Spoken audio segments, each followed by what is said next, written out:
Nithyanandam, this is Ma Nitya Muktikananda, and I take immense pleasure and uh, and a beautiful space welcoming one and all to this amazing session where we are considering breakthrough ideology regarding our biodiversity.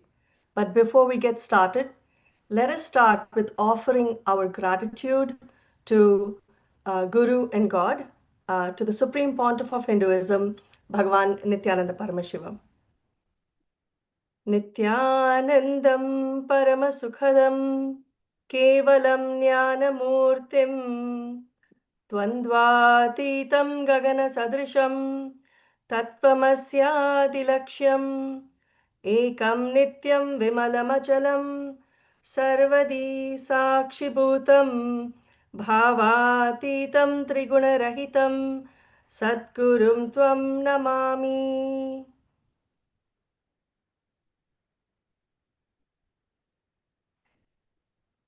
Thank you to everybody who has joined us in this extremely amazing and powerful session. The topic for today is Conscious Ecology, Kailasa's Spiritual Renaissance for Biodiversity and Planetary Harmony. We are extremely grateful to the Supreme Pontiff of Hinduism, Bhagavan Nithyananda Paramashivam, for his eternal guidance and breakthrough ideas and implementations that has led to this presentation today. We are so happy to be partnering with the UN General Assembly and the Science Summit that is happening right now for giving us this opportunity and a platform for bringing this presentation of our contributions to the idea of how to bring a difference to biodiversity and planetary harmony. In today's session, along with me, I represent KAILASA's Ishanya, and we are part of a network of global entities that are part of that have been under the guidance of the Supreme Pontiff of Hinduism, Bhagavan Nithyananda Paramashivam, are contributing to the humanity. And my name is Ma Nitya Muktikananda, and I live in Los Angeles, and I have been a disciple of Bhagavan Nithyananda Paramashivam since 2009, and it has made a dramatic difference in my life and the way I live my lifestyle that I have created with his grace and blessings. Along with me, I have Dr. Sri Lekha, and Dr. Srilekha Karthik, Nithyanandama, such a warm welcome to you. And thank you for joining in as one of our panelists. Thank you. And I also have with me Ma Gauri Ram Mohan. Nithyanandama, how are you? Thank you so much for joining in today. Are you able to share, unmute and share? My spiritual name is Ma Nitya Shivananda, and thank you for having me in this panel. Absolutely. Yeah. Actually, I wanted to ask both of you to just give a very brief introduction. You are representing certain entities that have come together for this this discussion. And so, Dr. Sri Lekha, I would like to ask you to share, a little bit about yourself, and then we'll move to Yes. Mark. Yes, Ma. Thank you, Ma Muktika. It's out of immense joy, pleasure, and gratitude I'm here sharing the stage with all of you. By the blessings of my Guru, His Divine Holiness, Bhagavan Sri Nithyananda Paramashivam, presenting the ancient indigenous knowledge from the Vedas and the Agamas that he has distilled for the betterment of humanity with all of you. By profession, I'm a pediatrician from Bangalore, and like Ma Muktika said, even I was blessed to have met my guru in the year 2009, and life has never been the same again. It's just been such an immense, beautiful, blissful, explosive, expansive journey, and I just can't express it in words. And I'm truly grateful for this opportunity. And I also take this opportunity to thank the Science Summit, United Nations General Assembly, for having given us the invitation to share the knowledge tradition from the Vedagamas with all of you. Thank you, Ma. Great. Thank you so much for introducing yourself, Ma. We really look forward to having a really amazing discussion today. Ma Yes. Gauri, would you like to please share a little bit about yourself? Yes, I am Ma Shivananda, and I have been I have met my guru in 2003. It is such a beautiful journey, and have learned a lot about the Hindu way of life and how it has enhanced my life for the past 20 years is amazing. And I'm part of the one ecosystem. He has created 16,000 ecosystem all around the world, Kailashas, now we call it. And I'm part of the ecosystem in Ohio. And so it is where we practice all these lifestyles and benefiting from it. So I'd love to share how the Ishanya projects by SPH has helped millions of people and be a part of this summit. I thank all the panel members and the audience and the UN for this opportunity, giving this opportunity. Thank you, Ma.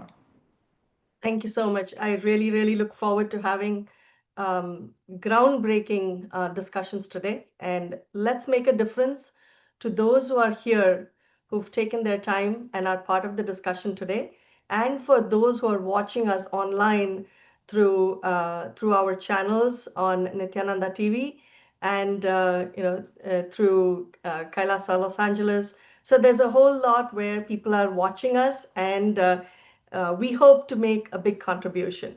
So diving right into what we are here for today, right?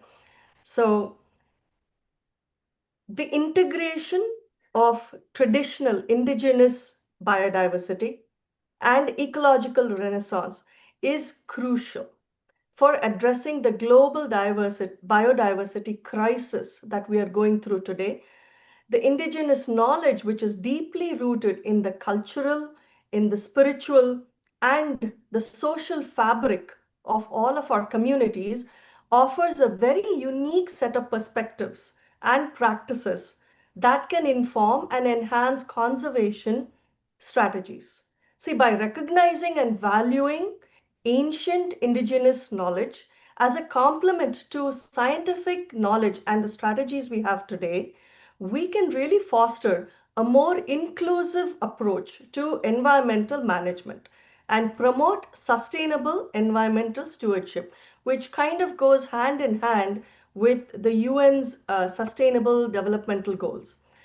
This approach not only enhances biodiversity conservation and outcomes, but also promotes cultural resilience and fosters a more harmonious coexistence between human civilizations and the natural ecosystems that all of us are a part of. So this comprehensive presentation demonstrates how the United States of KAILASA, under the tutelage and the guidance of the Supreme Pontiff of Hinduism, Bhagavan Nithyananda Paramashivam, serves as a pioneering model of nature-based solutions that are rooted in ancient Hindu ecological wisdom. So let's see what this is all about. Now, our global ecological crisis, let us understand where we are today. The challenge that is here right in front of us is unprecedented in nature. Biodiversity loss has accelerated and is accelerating at more than 1,000 times the natural rate. Over 1 million species are at a risk of extinction. Climate disruptions intensifying extreme weather patterns. Deforestation claiming 10 million hectares annually, if not more. The, the economic impact, right? Biodiversity loss costs the global economy 500 billion annually, and it is a mind-boggling figure at that, through ecosystem service degradation.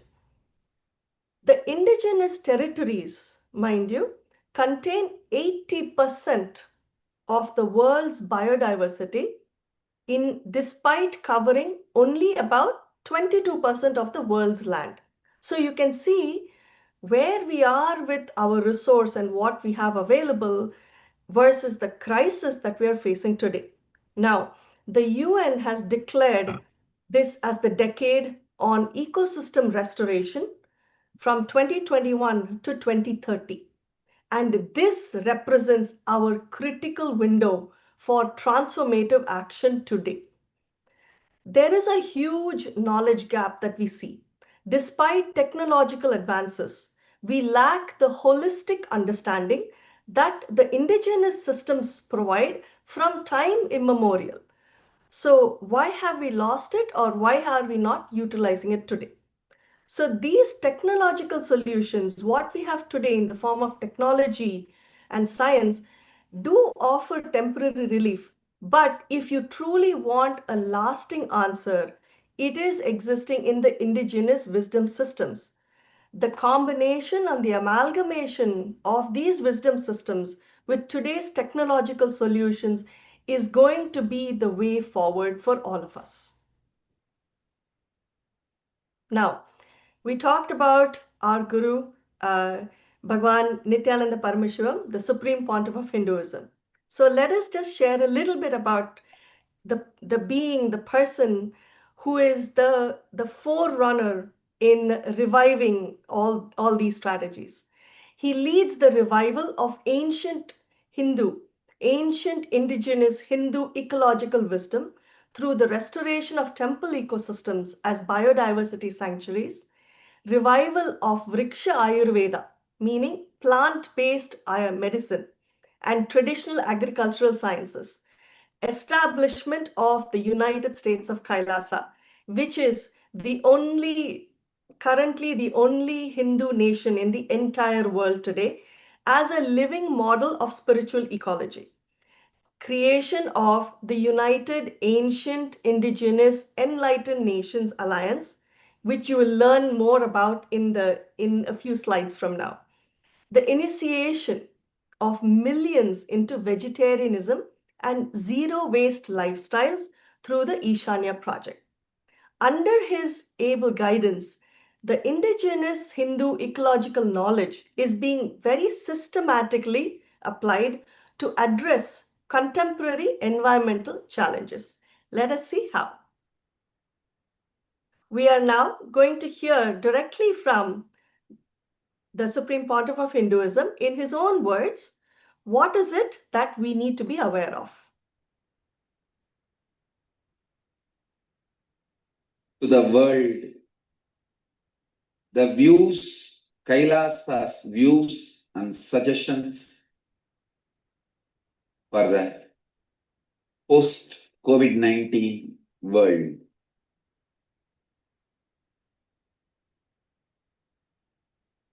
Hindu solutions.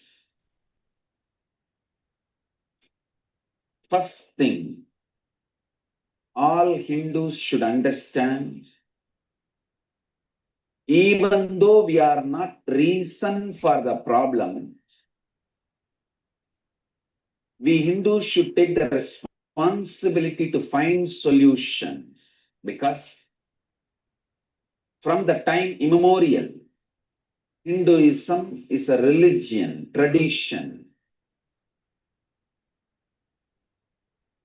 continuously, immensely contributes to the world by finding solutions for every crisis humanity faces. every crisis humanity faces, Hinduism found solutions. So, as you are hearing the Supreme Pontiff of Hinduism, Bhagavan Nithyananda Paramashivam, share that along with the indigenous scriptures from Hinduism, animal-based food economies, and we'll hear more in a little bit, animal-based food economies and chronic consumerism that focus on consumption rather than sustainability are harmful. So let us hear a little bit more from Bhagwan as he shares deeper insights on this.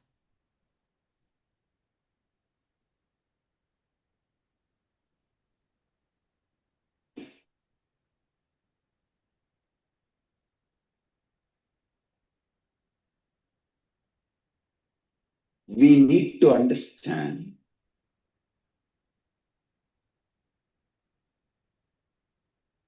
we really need to look in, internalize. Too many deluded decisions we have taken, deluded conclusions we have arrived, deluded cognitions we are carrying.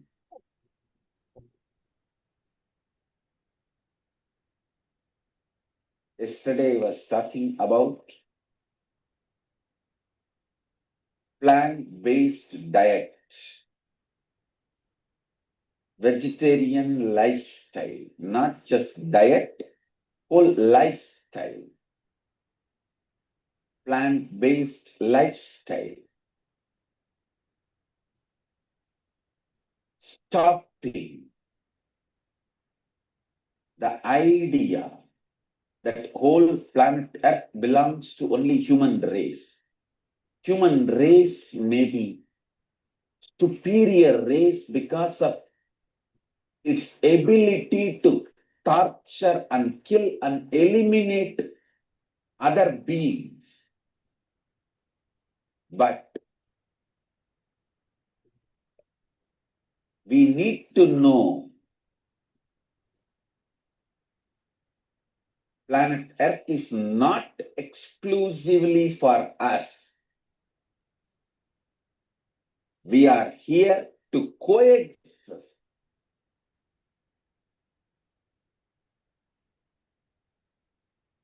Since the civilization, human civilization started,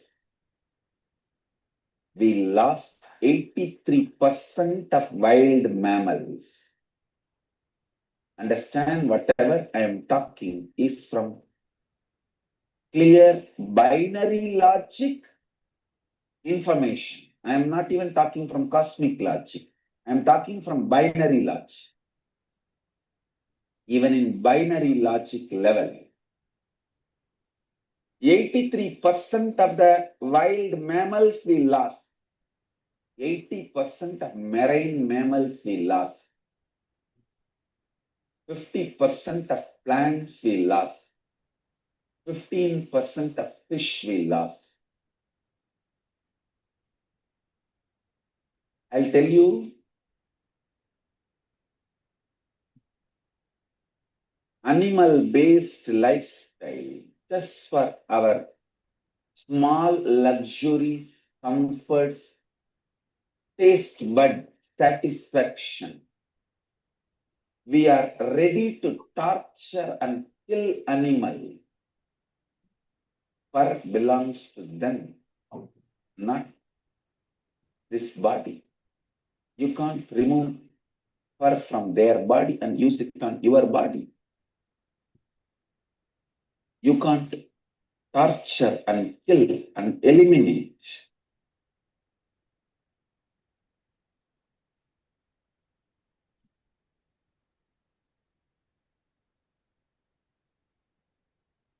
Neither cosmic logic nor binary logic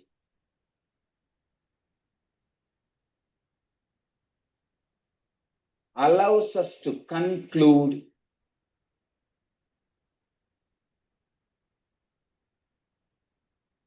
the animal-based lifestyle is right. Please be very clear. Cosmic logic and binary logic, both are very clear.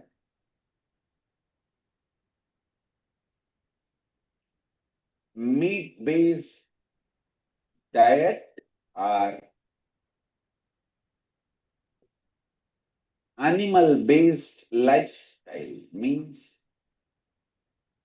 using animal products for your comfort, luxury, in any form is not right, not sustainable, not the right way to exist for a long time. We are deluded with our extreme greed and selfishness.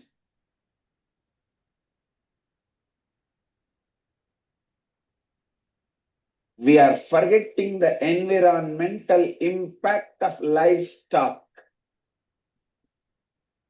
The environmental impact of livestock, whether the water, fresh water needed, or the planet's land surface occupied by the livestock industry, the national water footprint in the US alone, and human-induced greenhouse gas emissions due to livestock, pastures and rangelands have been degraded due to overgrazing and erosion in every level.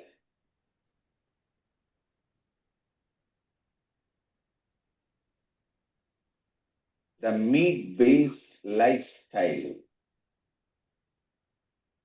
and animal products being used for cosmetics or as clothes in any other way for our lifestyle is not going to be sustainable, and it is not right. As per binary logic and as per cosmic logic, both level.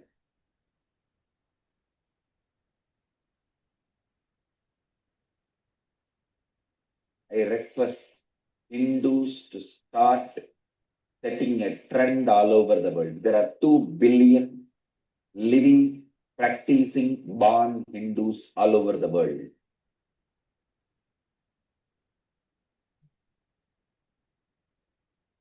I request all of you, living, practicing, born Hindus, first let us set a trend. On that note, that is actually a clarion call, and I had shared, right? The animal-based food economy and chronic consumerism that focuses on consumption rather than sustainability is bound to be and is showing to be harmful to our planet, to our biodiversity. Key now for us to internalize is that we have to focus on the shift from consumption to sustainability. Now, how do we make that happen?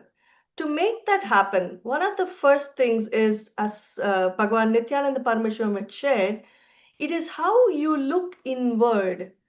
It is the inner space and the cognition, the consciousness, awareness. So what is this connection that we have between spirituality and ecology? What is that ancient connection that actually exists that is going to be helping our biodiversity, the flora and the fauna, thrive and expand? So there are 3 concepts that are part of the indigenous Hindu scriptures and the traditions the knowledge base. So one is the concept of Bhumi Devi. Now, Bhumi Devi is Mother Earth. Mother Earth is we consider Earth as a divine entity. It is recognized as a sentient divine being in Hindu cosmology. We worship Bhumi Devi. So we take care of her, we offer our gratitude, and we worship her. Then we have Dharma. It is the cosmic responsibility to maintain harmony between all the life forms that exist in the cosmos today. And then Ahimsa. I'm sure every one of you has heard about Dharma and about Ahimsa. Ahimsa is non-violence. It is how we are working on a space of having non-violence as our attitude, our lifestyle, the context we hold towards every being that exists in the fundament to create the fundamental ecological principles. Now, Hindu traditions view environmental stewardship not merely as resource management. We don't look at everything as, oh, can I use this? Is this going to be beneficial to me? It is not just a resource, but it is a spiritual imperative. It is a way of life based on the recognition of divinity in all creation. Everything is divine. That is the fundamental understanding. Now, this entire session will explore how Kailasa, or the United States of KAILASA, is showing how to integrate these principles into functioning ecological systems. There is a saying that we have in Sanskrit. It is called Ahimsa Paramo Dharmaha, which means we do not hurt anyone and focus on healing and harmonious coexistence with one and all. And that forms the foundation for our existence and lifestyle. Now, spirituality and ecology. Let us hear directly from the Supreme Pontiff of Hinduism, Bhagavan Nithyananda Paramashivam, on what spirituality and ecology, how does this connection arise? We will decide to coexist with Mother Nature, Moola Prakriti. We human beings need to wake up to the reality. Mother Nature, Moola Prakriti, is a living being, consciously, independently intelligent, living being.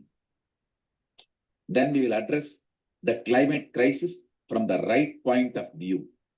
Only understanding from the point of view of karma, climate crisis can be handled and resolved.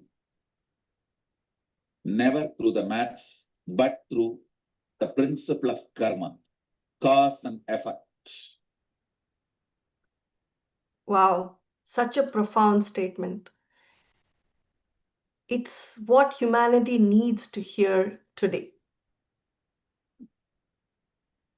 Now, let us hear again from the Supreme Pontiff of Hinduism.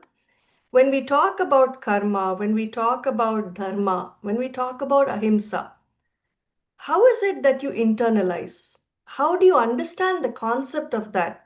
This happens only when you understand a truth, a deeper truth of life, that you are consciousness, not just matter.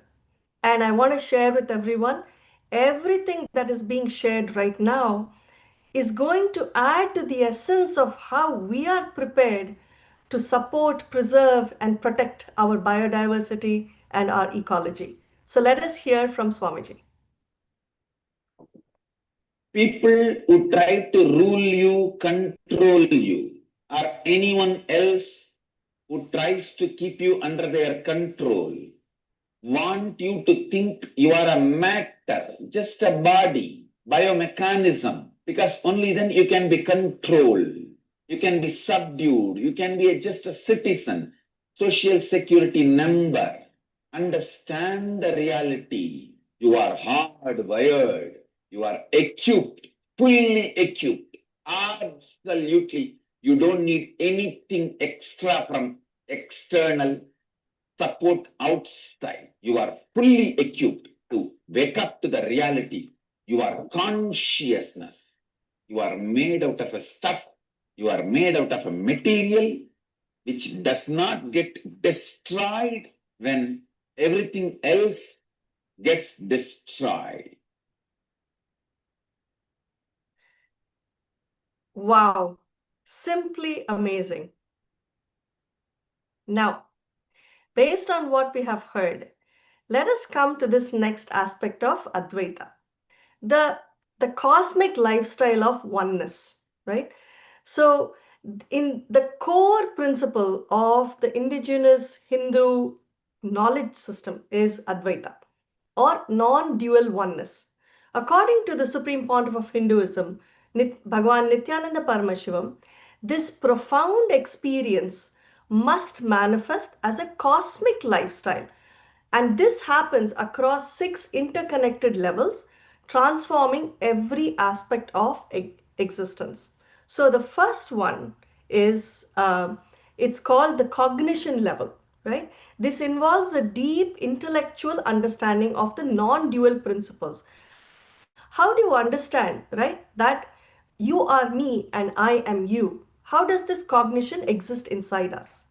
Then comes the emotional level, applying of Advaita or non-dualness to one's inner emotional life.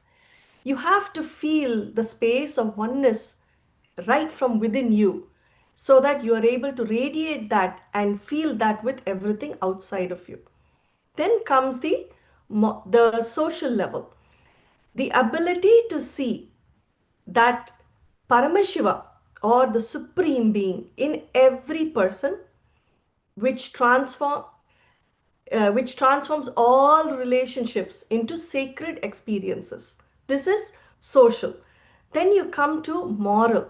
See, the moral, the rules and regulations that we have, it varies over time through centuries. But understand that this is where integrity and truthfulness become paramount, become extremely vital, leading to peaceful and trusting societies. Nityananda, can I request everybody to please mute yourselves? Thank you.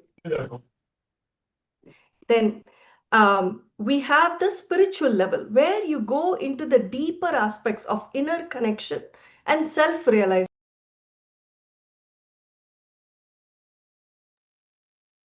So then we have the environmental aspect where we are applying oneness principles to the natural world and ecology, where the biodiversity around us, the ecosystems around us become one with us.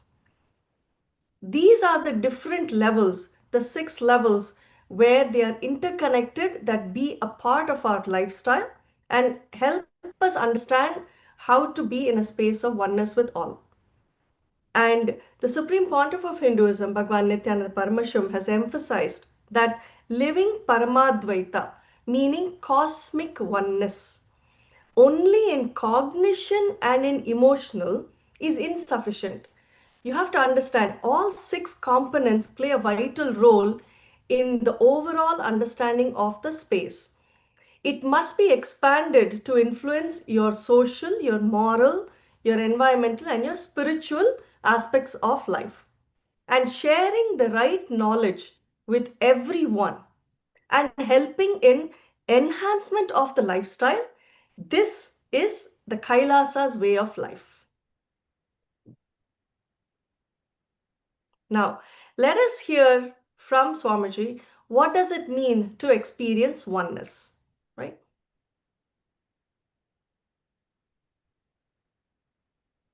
This is the ultimate message from Paramashiva.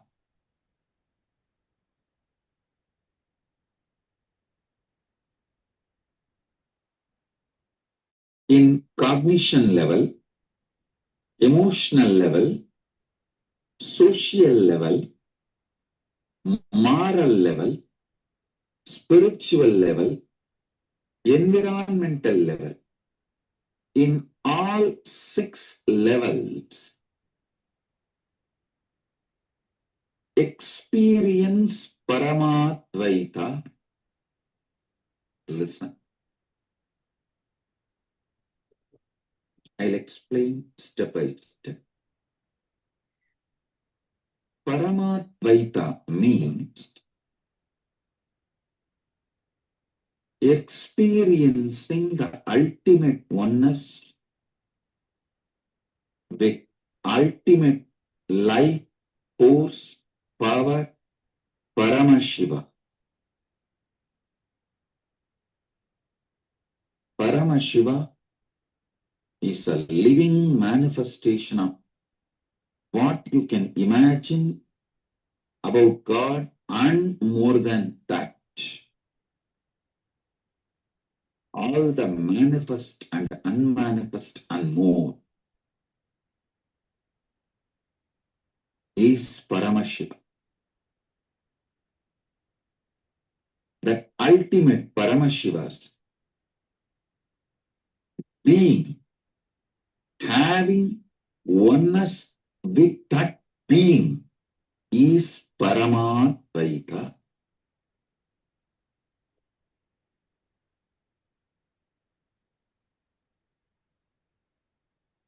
So now that we are learning what it means to establish ourselves with the right conscious understanding and the space of oneness with everybody around us, every living being in this cosmos, let us now see how does this session flow to help us articulate the knowledge through we are reviving the indigenous Hindu wisdom, how we apply these principles in modern conservation practices. Then we see how that enables us to have sustainable living and nature-based solutions.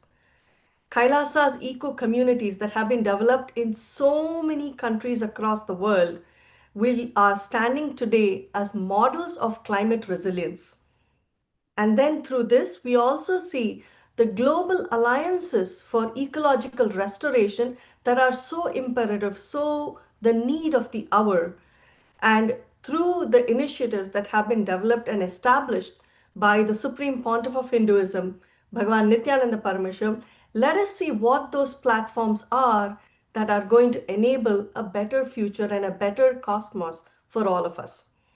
The United Ancient Indigenous Enlightened Nations and other cross-cultural partnerships are what we're going to look into.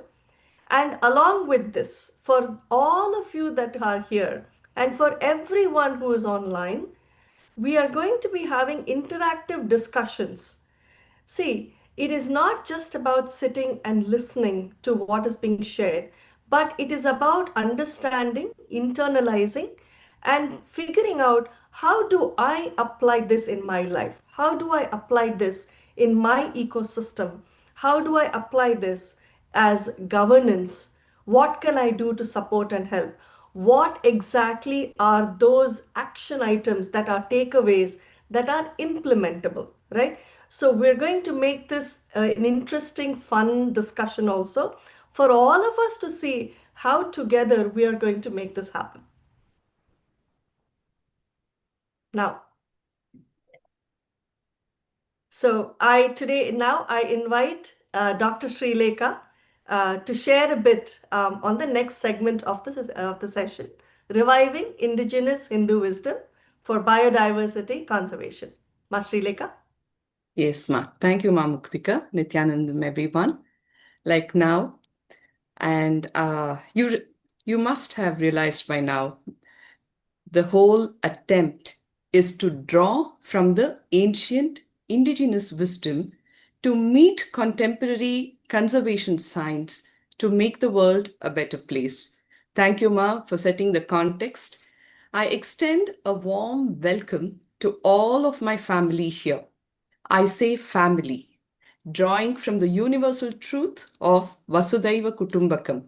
The whole world is my family. It is with immense gratitude and privilege that I stand here before you today to share this timeless wisdom of the Vedas and the Agamas the sacred source scriptures of Hinduism, revived by our Guru, the Supreme Pontiff of Hinduism, to inspire a global spiritual renaissance, fostering biodiversity and planetary harmony. It's indeed joyful to connect with all of you, people who are here, eager to make a positive impact on our planet and live healthier, more fulfilling lives. I'm excited to share an eco-friendly and scientifically grounded perspective on how indigenous Hindu lifestyle rooted in the Vedic wisdom offers practical solutions to environmental challenge. Not only that, also personal transformation. For all of us in today's world, the first question is, what is it in there for me? When I'm talking about the environment, the change starts from inside. If the environment has to get better, there's obviously going to be a lot of individual transformation, and that is what all of you are going to even get out of this session.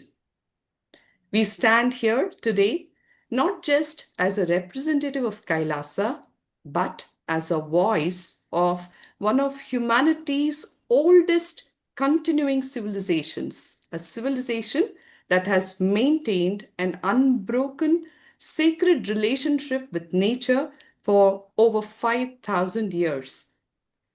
You know, it's not about returning to the past, but about bringing the timeless wisdom into our current day urgent pressing needs. Ma Muktika very clearly elaborated on the global crisis that all of us are experiencing as the citizens of one earth, one home called our planet Earth, Bhumi Devi.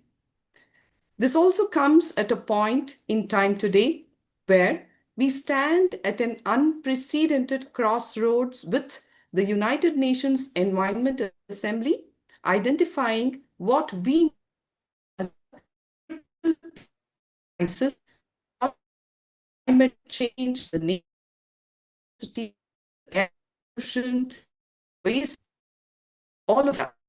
Now, these are all not distant threats, but are present realities that demand immediate, innovative, and effective solutions. And I'm humble and at the same time proud to tell that United States of KAILASA, that is the revival of the ancient, enlightened, indigenous Hindu civilization, has that solution to provide to humanity. Let me begin with a fundamental shift in perspective that underlies everything that we will discuss today. While modern approach views the environment as a collection of resources that is to be utilized, that is to be managed, the indigenous Hindu tradition sees the Mother Earth, Bhumi Devi, as a sentient, divine being whom we share a very sacred relationship.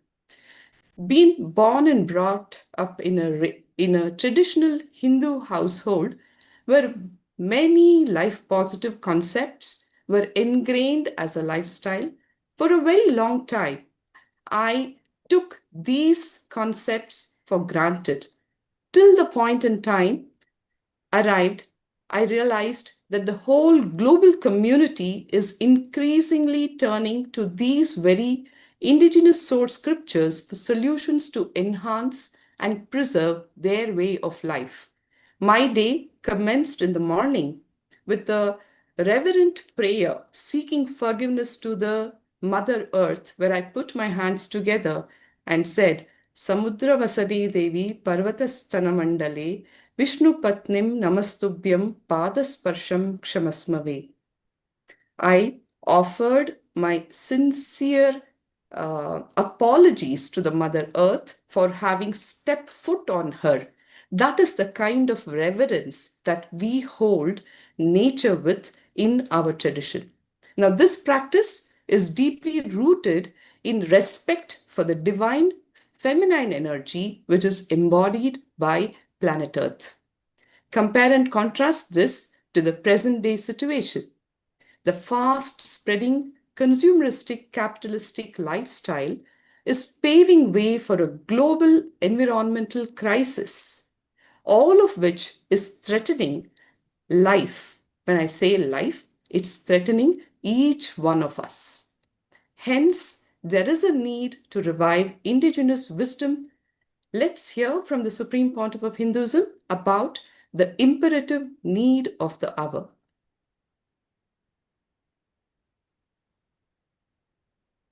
Today's subject is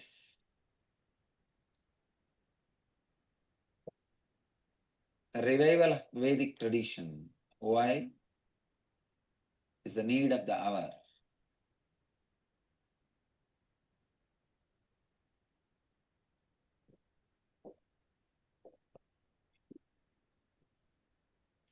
Because this is the last hour human consciousness is having.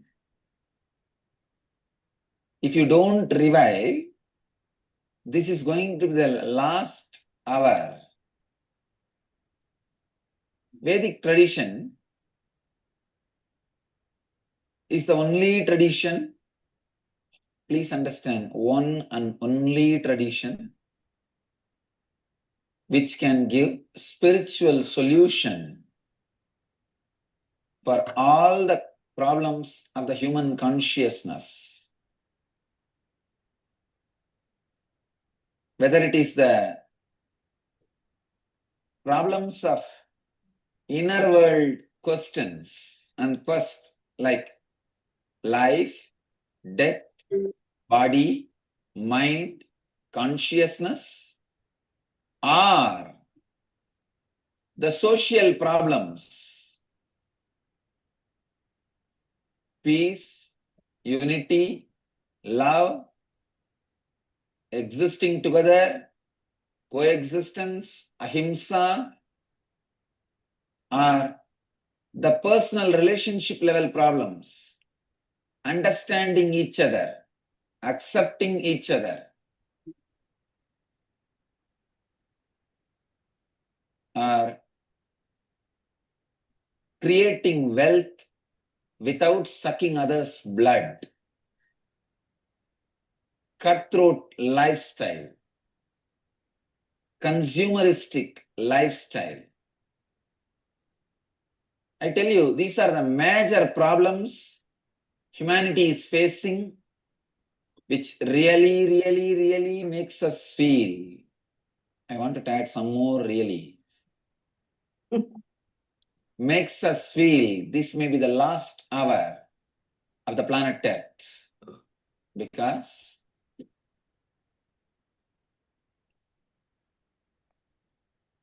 the unconsciousness of the human beings and the ability to destroy others through weapons, not just the traditional weapons like atomic bombs and all that, chemical weapons.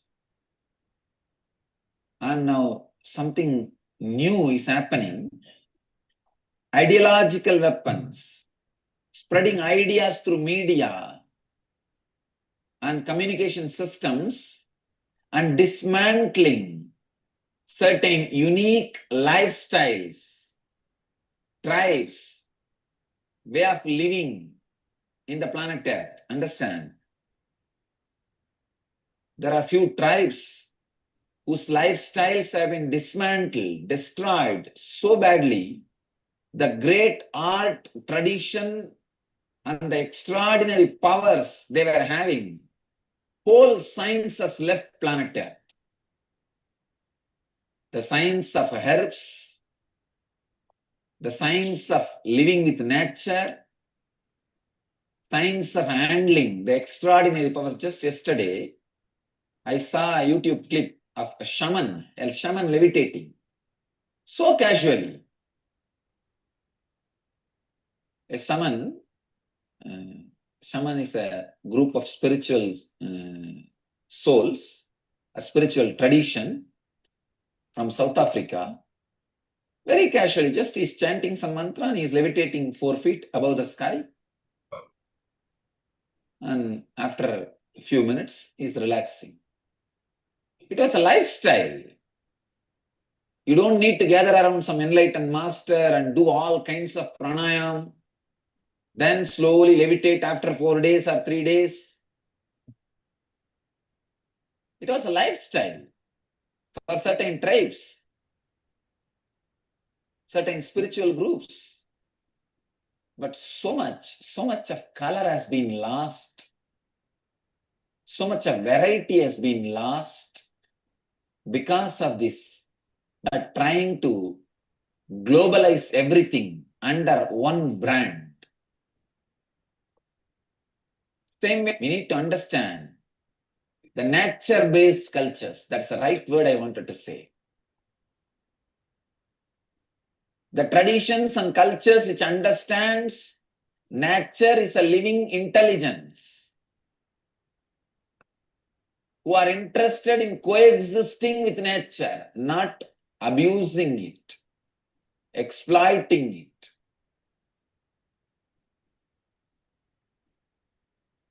Vedic tradition grew up with Ganges and Himalayas.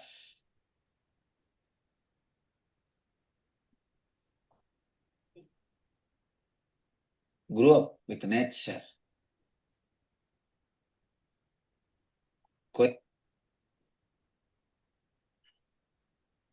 Yes, a beautiful takeaway where Swamiji spoke about the science of living with nature.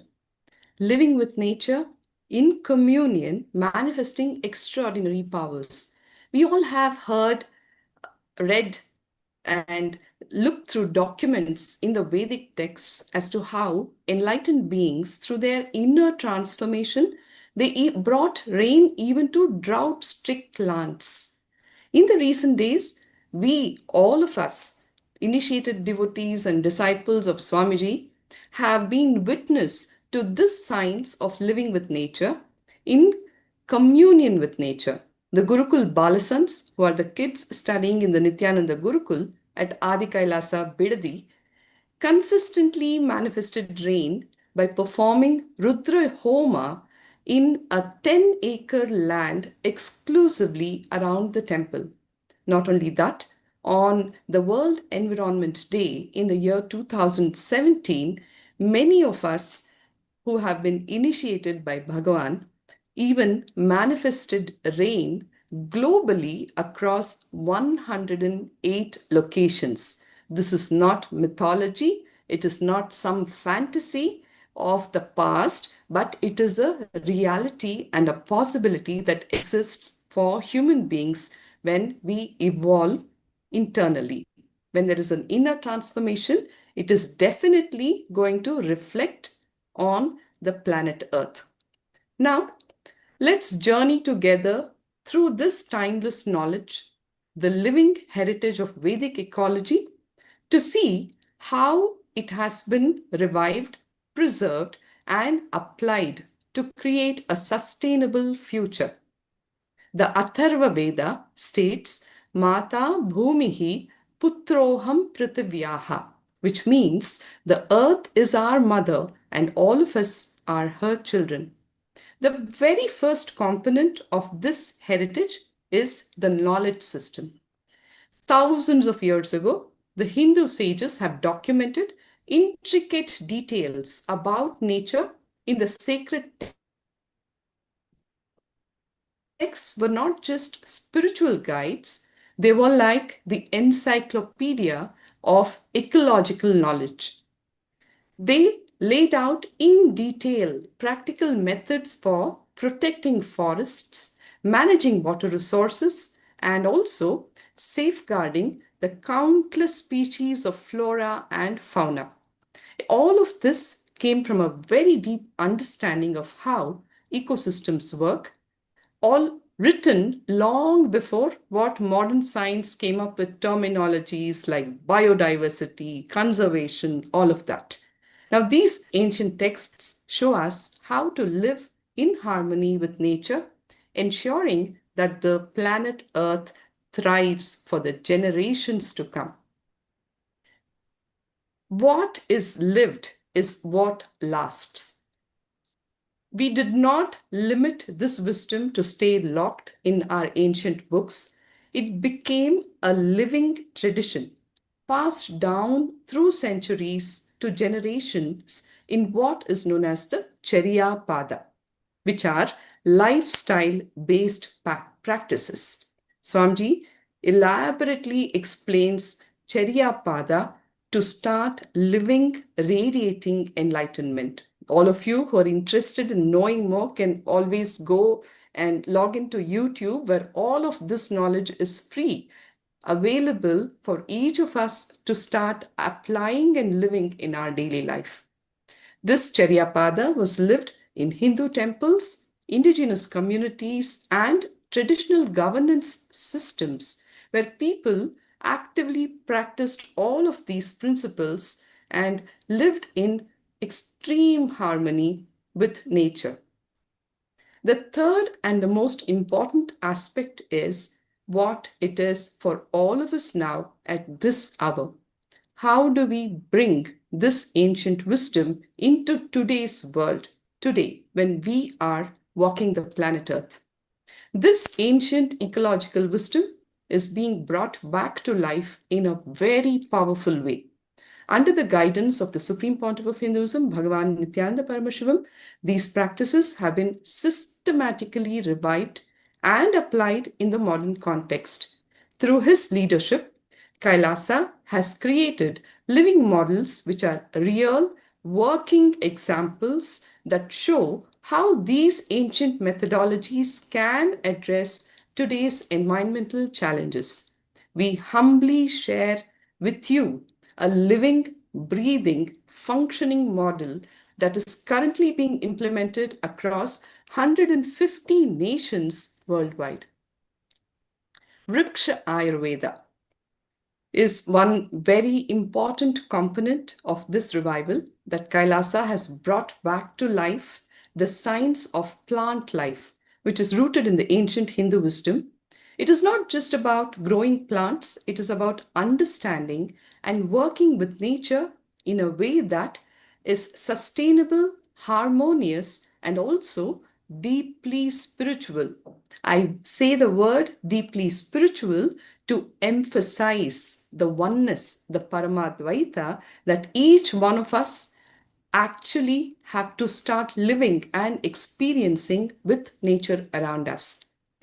Vriksha Ayurveda includes classifying the soils and healing them like how any doctor would heal a patient. The focus here with respect to plant health is also in terms of diagnosing and treating. There's this very beautiful concept called companion planting, which is all about growing plants together that help each other. Like how if you have a good neighbor, your life gets better.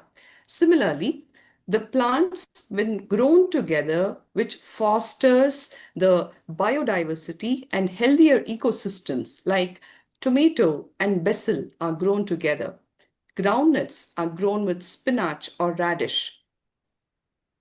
Another wonderful truth and practice that Vriksha Ayurveda incorporates is seasonal rhythm and starts using those rhythms for planting as well as harvestation. Finally, the system also celebrates the sacred bond between plants and human consciousness. This teaches us that plants are not just resources, they are living beings that connect with us on a very deeply spiritual level. I would like to share a very beautiful anecdote in this regard. The Gurukul kids in Nithyananda Gurukul, they spoke to rose plants so lovingly, assuring them of care and protection. Each child would go and spend time with a rose plant without ever touching them. They would just sit there and talk from that very loving space, assuring protection. You will be surprised to know all the rose plants dropped their thorns. Now, the same experience was given to the world by Paramahamsa Yogananda exactly a century ago, where in the United States of America, he developed a rose garden where none of the rose plants have thorns, which manifested from the space of ahimsa and abhayam sarvabhutebhyo, which means I give protection to all life forms around me. You can see the pictures of this science at the various Kailasas in Bidadi and Rajapalyam, where children have demonstrated the science of living with nature. Next, ma.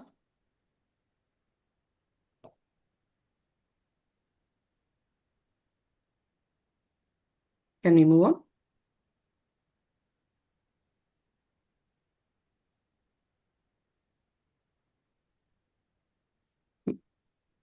Yes. Traditional Hindu temples are not just places of worship, but they are designed as ecological sanctuaries, what we call as temple forests. The term is Kovil Kadu and Devara Kadu, sacred groves. They are sophisticated biodiversity conservation systems that have protected endangered species for thousands of years. The traditional sacred forests, protected through spiritual reverence, created undisturbed wildlife habitats. Also, the water bodies associated with these places in the form of temple tanks and sacred waters protect the aquatic ecosystems and ensure water security. The revival of all these aspects, Devarakadu, Kovilkadu, the water bodies, have all happened as, as a living heritage in Kailasa, which has restored dozens of these ecosystems, demonstrating the effectiveness of climate resilience.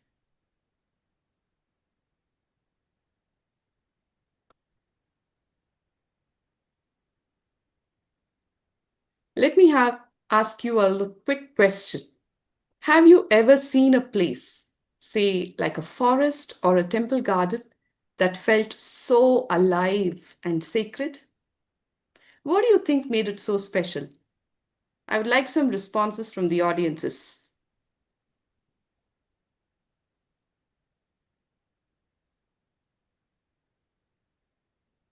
Have you had an It's very, experience?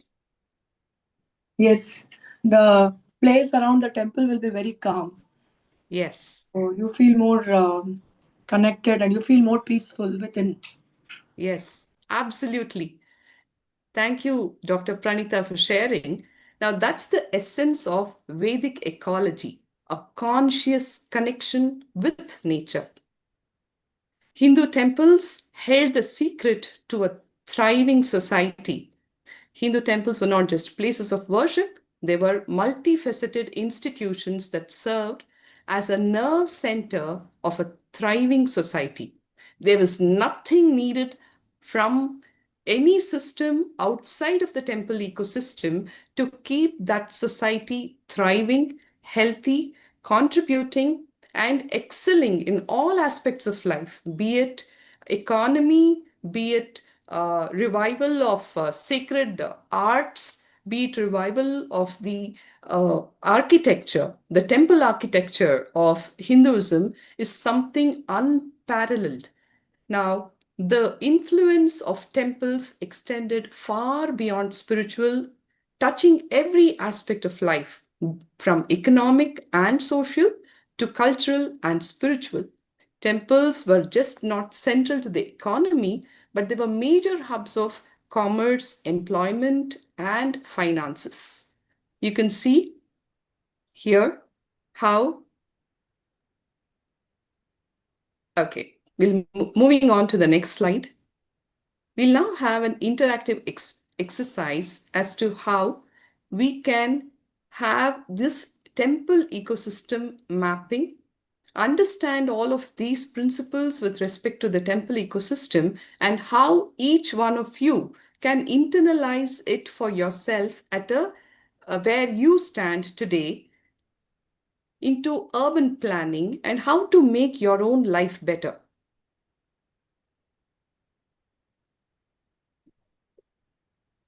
Yes, Dr. Srilekha. So I think this is a great time to ask everyone um, Yes. that when you think of a temple-based ecosystem or a consciousness-based ecosystem, what do you see around you? What do you like and what do you see that it supports? Would anybody like to share?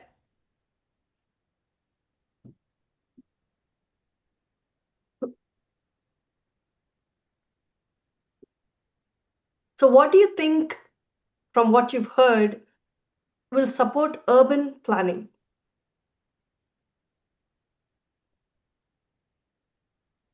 It's like Nityanandam.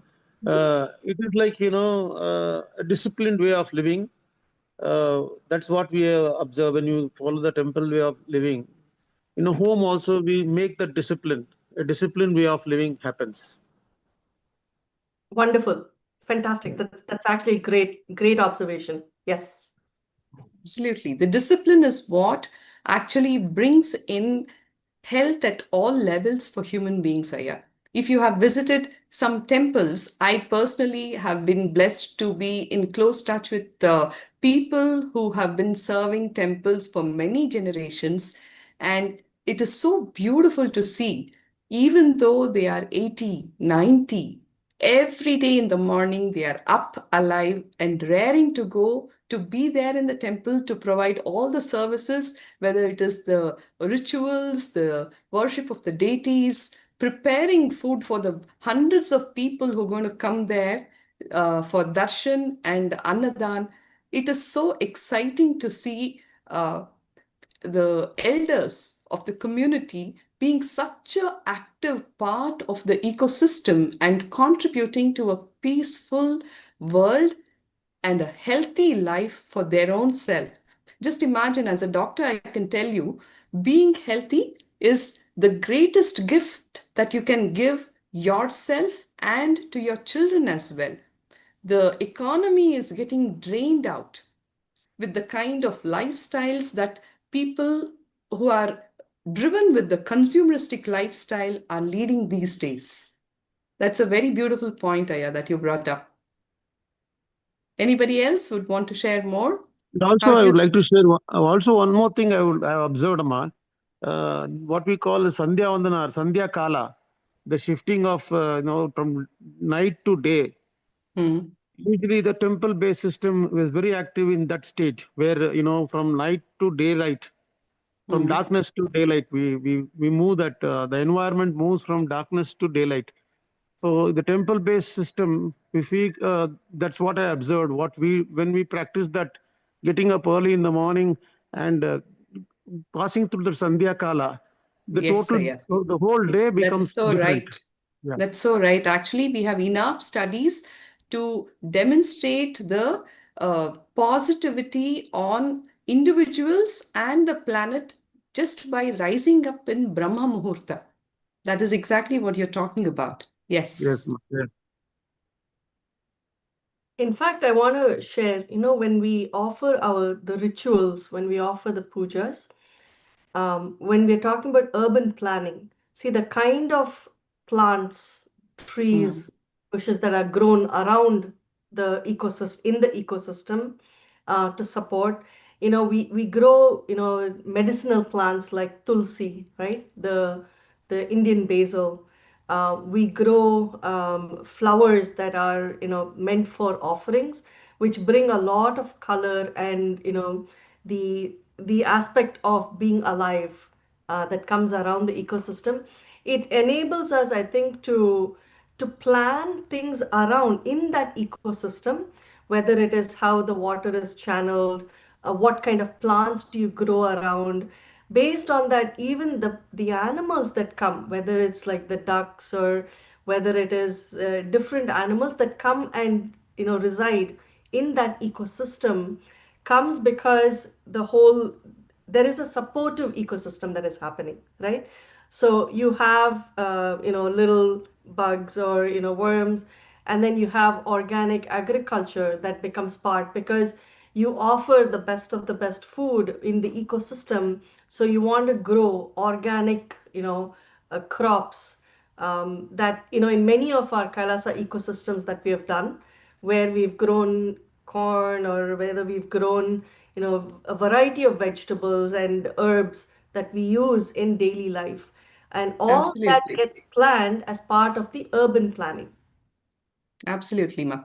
As a doctor, I would even want to say the medicinal gardens that we grow in temples are literally like the pharmacies of nature. Not that you would need to use any chemicals to maintain health, just the active lifestyle that people lead in these ecosystems. You just need to maintain your health for betterment. It is not to cure any kind of disease. And that is something phenomenal, I think, that the indigenous temple lifestyle system offers humanity. Even the tulsi leaves are put in the water when given as prasad. Yes. That helps to keep the health of lung infection and all that. So it is integrated into our temple living, and whether it's rituals or people coming to visit, they get a part of it, and not only the energy, and also the prasad and naivedyams and all that.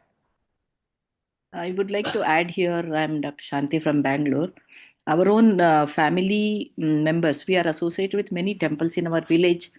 My one example, many of my family members who are 90 plus, so actively involved with the temple activities, automatically it's out of joy and excitement they participate just as volunteers. Their health is at peak. They never fall into this loneliness or depression or feeling of being deprived and insecure. None of that I have seen. They may have multiple physical ailments. They do have part of the aging, but they are so excited and enthusiastic because the bell of the temple, when it rings at every day, the different rituals happening, they just align at those moments because the temple itself is a high energy field. Just by being there, breathing that air, connecting to the deity, makes them so healthy, joyful, and their illnesses becomes very minor. Even major problems, it get healed fast and they get back to temple. This is my Yes. observation, being with very close family members for years together, my Thank grandparents you. and uncles. Thank you, Ma, for sharing that. And that emphasizes the need for the revival of this kind of nature-based, indigenous Hindu temple ecosystem. Can we move forward, Ma? The next slide. Sure. I think we have one more person who actually raised their hand. Ah, Sai okay. Nityanandamaya. Nityanandamma. Yes. This is Sairam. I'm from Seattle. So great discussion. I wanted to share something that I have experienced and seen. So what I have seen is like temples are more like smart cities for us. So there have been like many kingdoms that have been established around the temple. So it becomes like a complete ecosystem which provides uh, right from like education to food to things that are needed from like medicine, economy, and all those things. So it is really great, like what Swami is trying to do with Kailasa to bring back a lot of these ancient sciences. So I just wanted to share about that. Thank you. Thank you. Thank you so much. Yes, Ma. The next slide, please.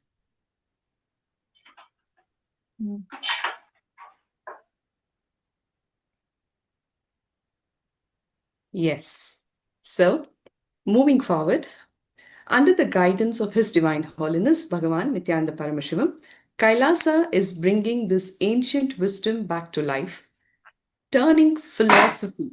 For many of us here, you may be thinking, how is this really going to happen? It's not just philosophy.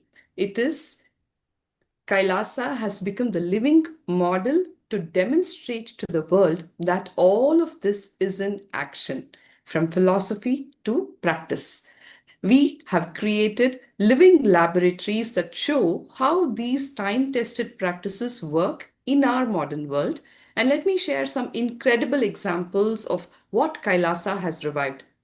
600,000 plus Vedic rituals for ecological balance is what Kailasa has performed to restore balance to the ecosystems These rituals are not just ceremonies, they are conscious acts that align human intention with nature's rhythm, fostering harmony. Kailasa has revived dozens of sacred groves, protected forest areas around the temples that are now thriving as biodiversity hotspots. They are home to native plants, animals, and even rare species, acting like mini sanctuaries for nature. 300 plus acres of land have been restored as biodiversity plantations. Across the Kailasa temples, ancient water harvesting systems like ponds and lakes have been restored. Now, these systems capture the rainwater, they recharge the groundwater, and keep the ecosystems hydrated even in dry regions. Kailasa has established seed banks that protect thousands of native and heirloom seed varieties. These seeds ensure that the future generations can grow resilient, diverse crops, safeguarding the food security and biodiversity. 1008 plus medicinal plant species have been restored by Kailasa's initiatives. Kailasa also combines spiritual practices like rituals and conscious farming with modern conservation science. Now, this creates a unique consciousness based approach that enhances conventional efforts, making conservation more effective as well as meaningful. In our continuing efforts to revive and preserve this tradition, we have reached a global outreach with 150 plus nations with Kailasa's spiritual embassies. Any knowledge system can be kept alive only when the next generation learns the value of it, learns to value it, and also practice the same. And in this direction, 20 plus million youth have been educated in environmental spirituality.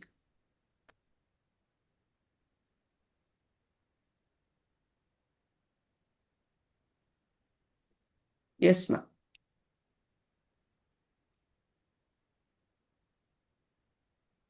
I thank you all for your active participation in this session, and I request now Ma Shivananda to take it forward, sharing the sustainable solutions, nature-based solutions with respect to the Renaissance that's happening. Thank you, Ma Srileka and Ma Muktika. Thank you, Ma. Participants.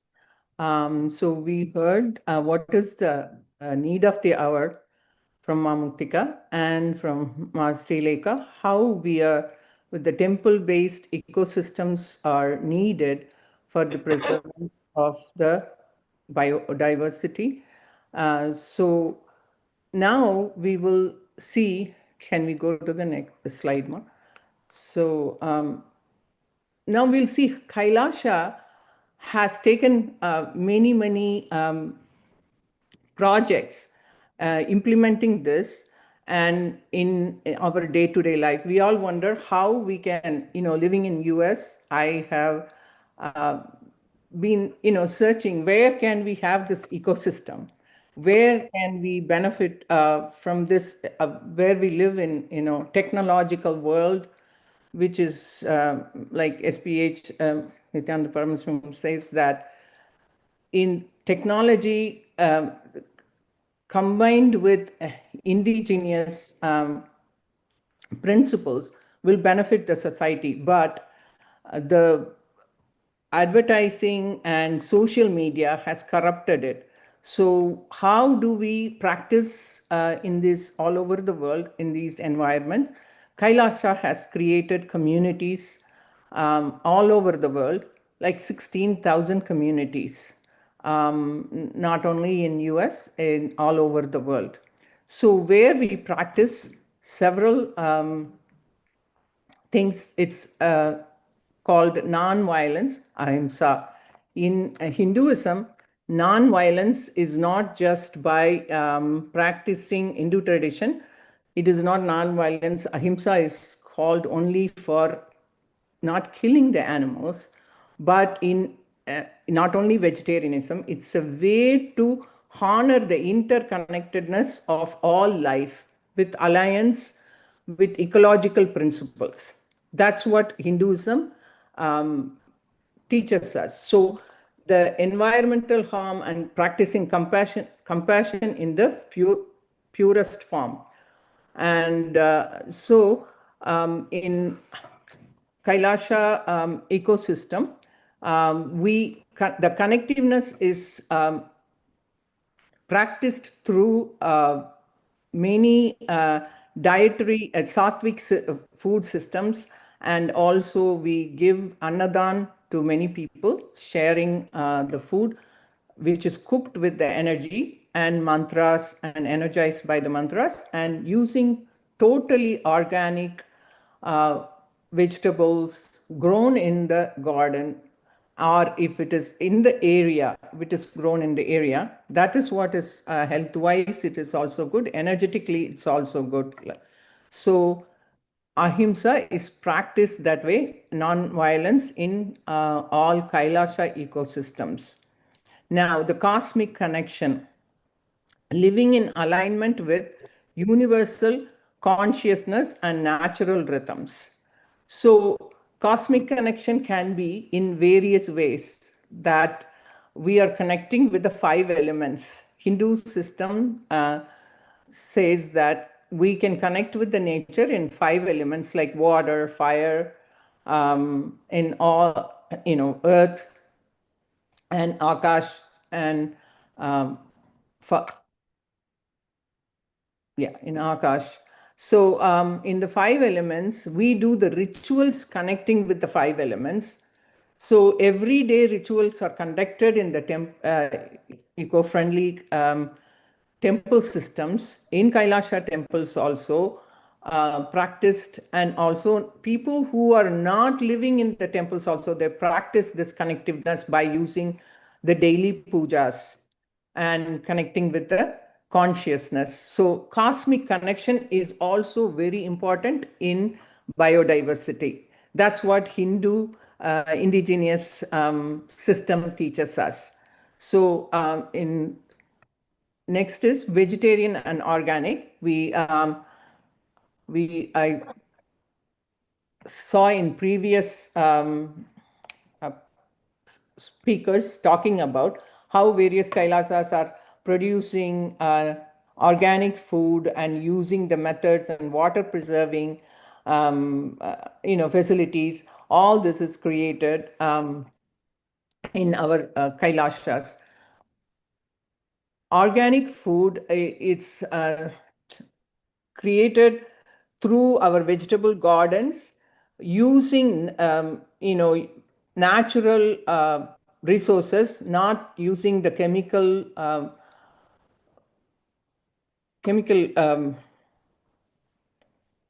preservatives or nutrition to the vegetables. And this is and also sattvic food is prepared and eaten before the 4 hours after preparing. So that's what is practiced here in all Kailashas and all the homes which is using the Kailasha lifestyle living. Sustainable living to enhance the ecosystem connectivity and halt biodiversity loss, contributing the global frameworks like biodiversity frameworks, improve air, water quality, and reduce disaster risk, and support mental and physical health through access green spaces. So this is practice, and sustainable living is implementing eco-friendly architecture and resource management. So in that, when many artisans are brought to Kailasha, brought the old architects, which is in the temple system, they were losing the tradition, indigenous tradition in, the families for many generations, they followed this artwork, and what's taught by the ancestors, how to produce these deities. And Kailasha brings them to revival of that. In many places in Kailasha, these artisans are brought to life, to bring the art into life, and which we are used, making Shivalingas and other deities, and being sent to all the temples in around the world. And Kailasha also is responsible for giving instructions how to even create a temple system.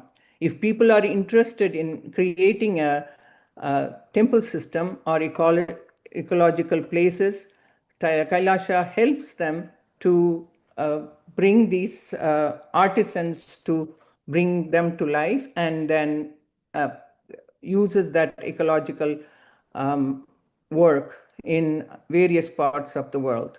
So that's what our sustainable living is in resource management. Now we will see how zero waste projects are carried in through the Ishanya project that we have been practicing in Kailasa, and Swamiji Nithyananda Paramashivam will give us explanation about how we are carrying on that. Humanity has reached a level, we have evolved enough technology to provide food, clothes, shelter, medical care, all the fundamental basic needs for all 8 billion people.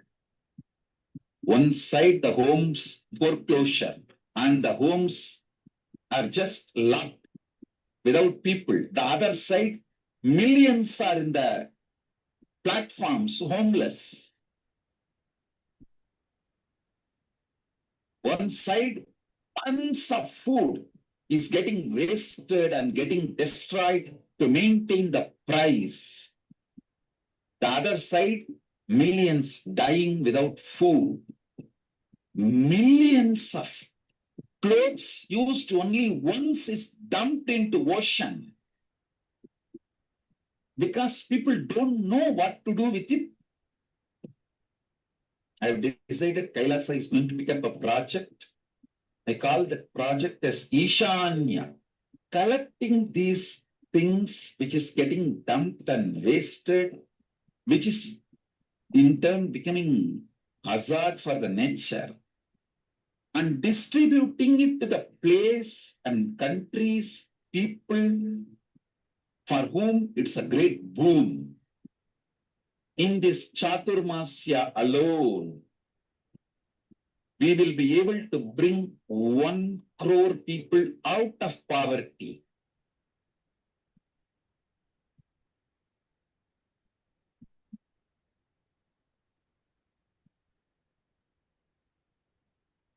So that you heard how our Ishanya project, Kailasha is carrying. Swamiji has initiated all of us to do that zero waste living as spiritual practice in all our Kailashas.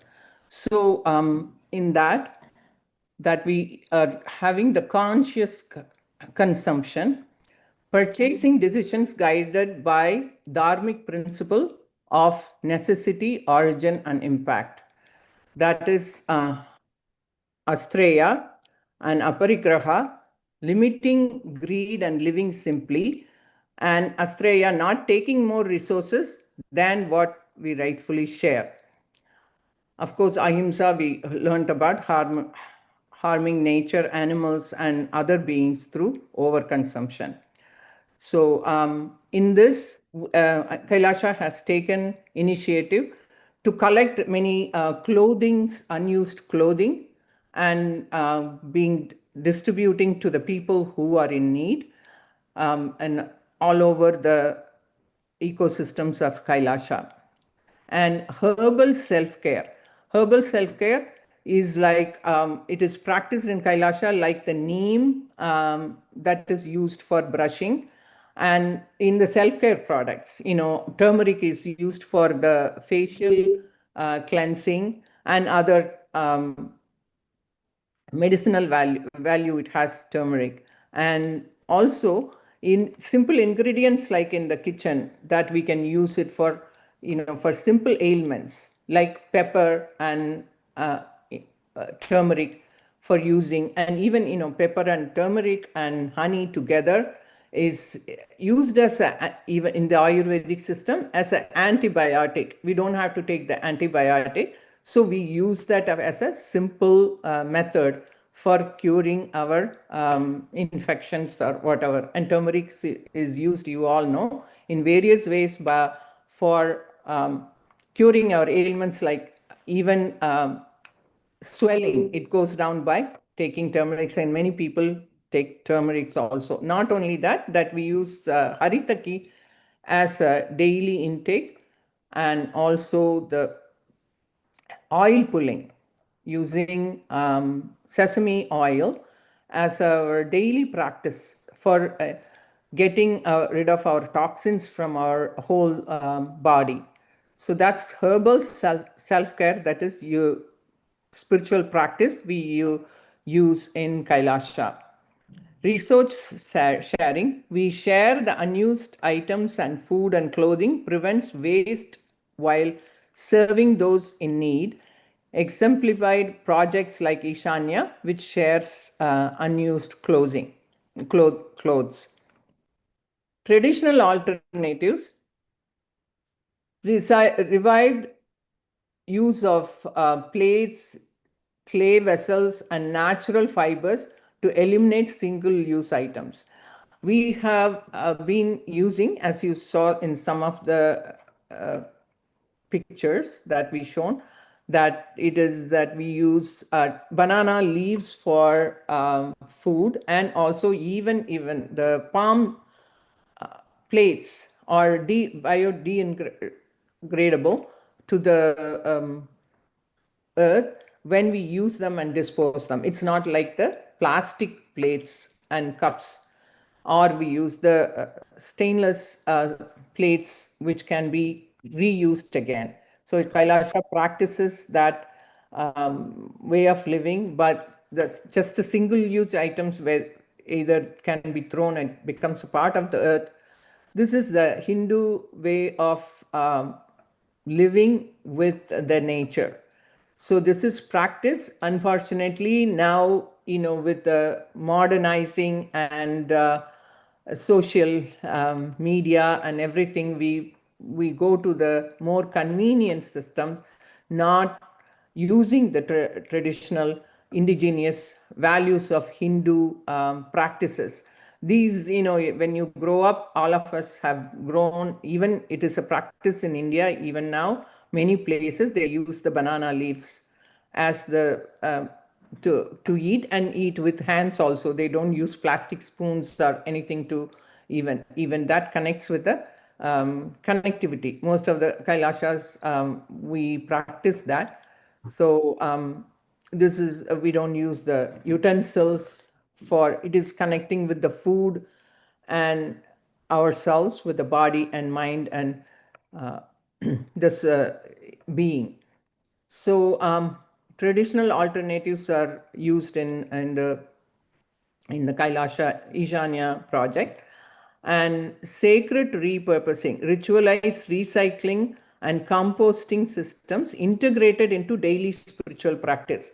So like the flowers we use, it goes into the garden again, it dries and goes into the garden, and we reuse them, even the ritual flowers. And other things, the bananas, and in our ecosystem in the Kailasa, we even do the decomposing the waste, and very minimum garbage we throw into the garbage cans, which can be collected and all that. So that is the main problem in many places, because the garbage wastage is used in many ways and not kept into the system. Next is vegetarianism as climate action. Ahimsa in practice. Under SPH's guidance, millions are initiated into vegetarianism through spiritual awakening. to this day, many millions of people are initiated by Ah, the. ಹೇಳಿ sir ಹೇಳಿ ಕೇಳಿಸ್ತದೆ. Yes, can you please mute the video? So millions are initiated into the vegetarianism through spiritual awakening. Plant-based diets reducing carbon footprints by 73% per person, which is sattvic food is used all over the world, and under the guidance of SPH. Traditional sattvic food systems revived with modern nutritional understanding.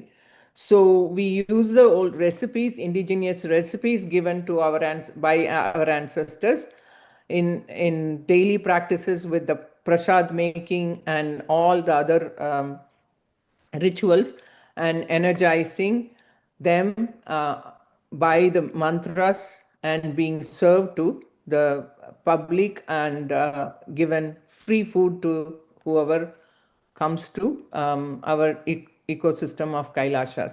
Ancient recipes and cooking method preserving cultural heritage.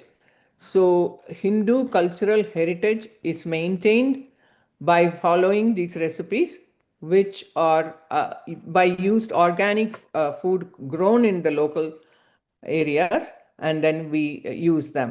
So as you can see in this chart, how the sattvic vegan, how many percentage of people are vegetarian, and we saw before in the charts that how planet Earth is being destroyed 80%. Swamiji in that video clearly showed us that 80% of the mammals are being not there, extinct, because of these things that how we are using the planet Earth for this. So next slide, please. So case study in climate resilient communities, Kailasa eco communities are the living laboratories demonstrating traditional resilience strategies. Indigenous water harvesting increasing groundwater by 40%. So traditional building methods reducing energy needs by 60%. Sacred groves functioning as carbon sinks and biodiversity refuges. Seed sovereignty ensuring food security during climate stress. Local economic systems reducing transportation emissions. Spiritual practices fostering community cohesion during crisis. This is the case study. So now we invite all of you to interactive exploration of dharmic governance. So what can we do to maintain this as an individual? How can you help to maintain this ecosystem in ourselves and in the communities we live? So if you can share your ideas with us, we would appreciate it, and it'll be really informative for all of you. I invite anyone to share. Add to what Shivananda was sharing, that having heard so much about the context, the knowledge, and the various applications or the urban development that can happen, what is it that comes as a dharmic responsibility in the form of governance, whether as an individual that you tend to do? It is your contribution. And then as a family, in your family circle, what is it that collectively you are going to implement? What ideas, what action items make an impact for you and for the ecosystem that you're part of? Then as a community with multitude of families and people that are part of the ecosystem, how do you ensure you are caring for every aspect of biodiversity and the ecology around you? How do you share the resources? How do you revere and respect? And how do you implement sustainable living, right? And then as a nation, so from the individual, from the single unit, we are moving all the way to a nation level and a multitude of nations coming together, where structures are developed that will put into place practices and laws, the legal structures that ensure that our biodiversity, our environment are protected and sustained. So, do share what you feel is something that you have learned that is absolutely implementable and can be, can create a big difference to our ecosystems. What do you think is that level of responsibility we need to take?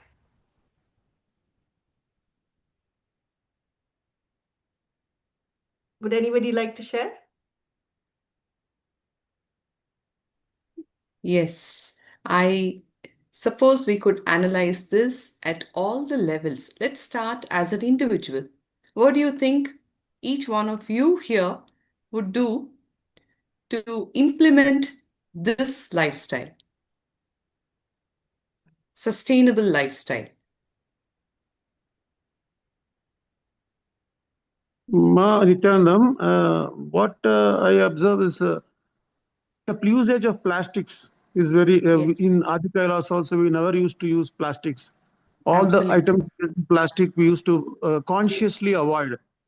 So Yes. anywhere you go, there is plastics, which is a mess, which is a menace actually, which is Yep. actually having health issues also. So consciously being aware that we are not going to use plastics itself can, start in a small way. Absolutely, Aya. Right way to start. See, when such big concepts are shared by people, the human mentality is, oh my God, how can I make a difference? That is where we all fall back.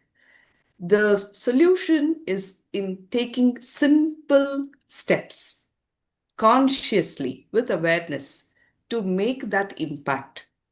We know of so many people. For instance, there is this old lady in one of the remote areas in Karnataka who took up the initiative of planting trees, and she has planted so many lakhs of trees that she was honored by the Prime Minister in the recent award ceremony. Like that, each individual can take it up on themselves, simple small ways to make a difference that is going to cause a huge impact on the planet. Yes?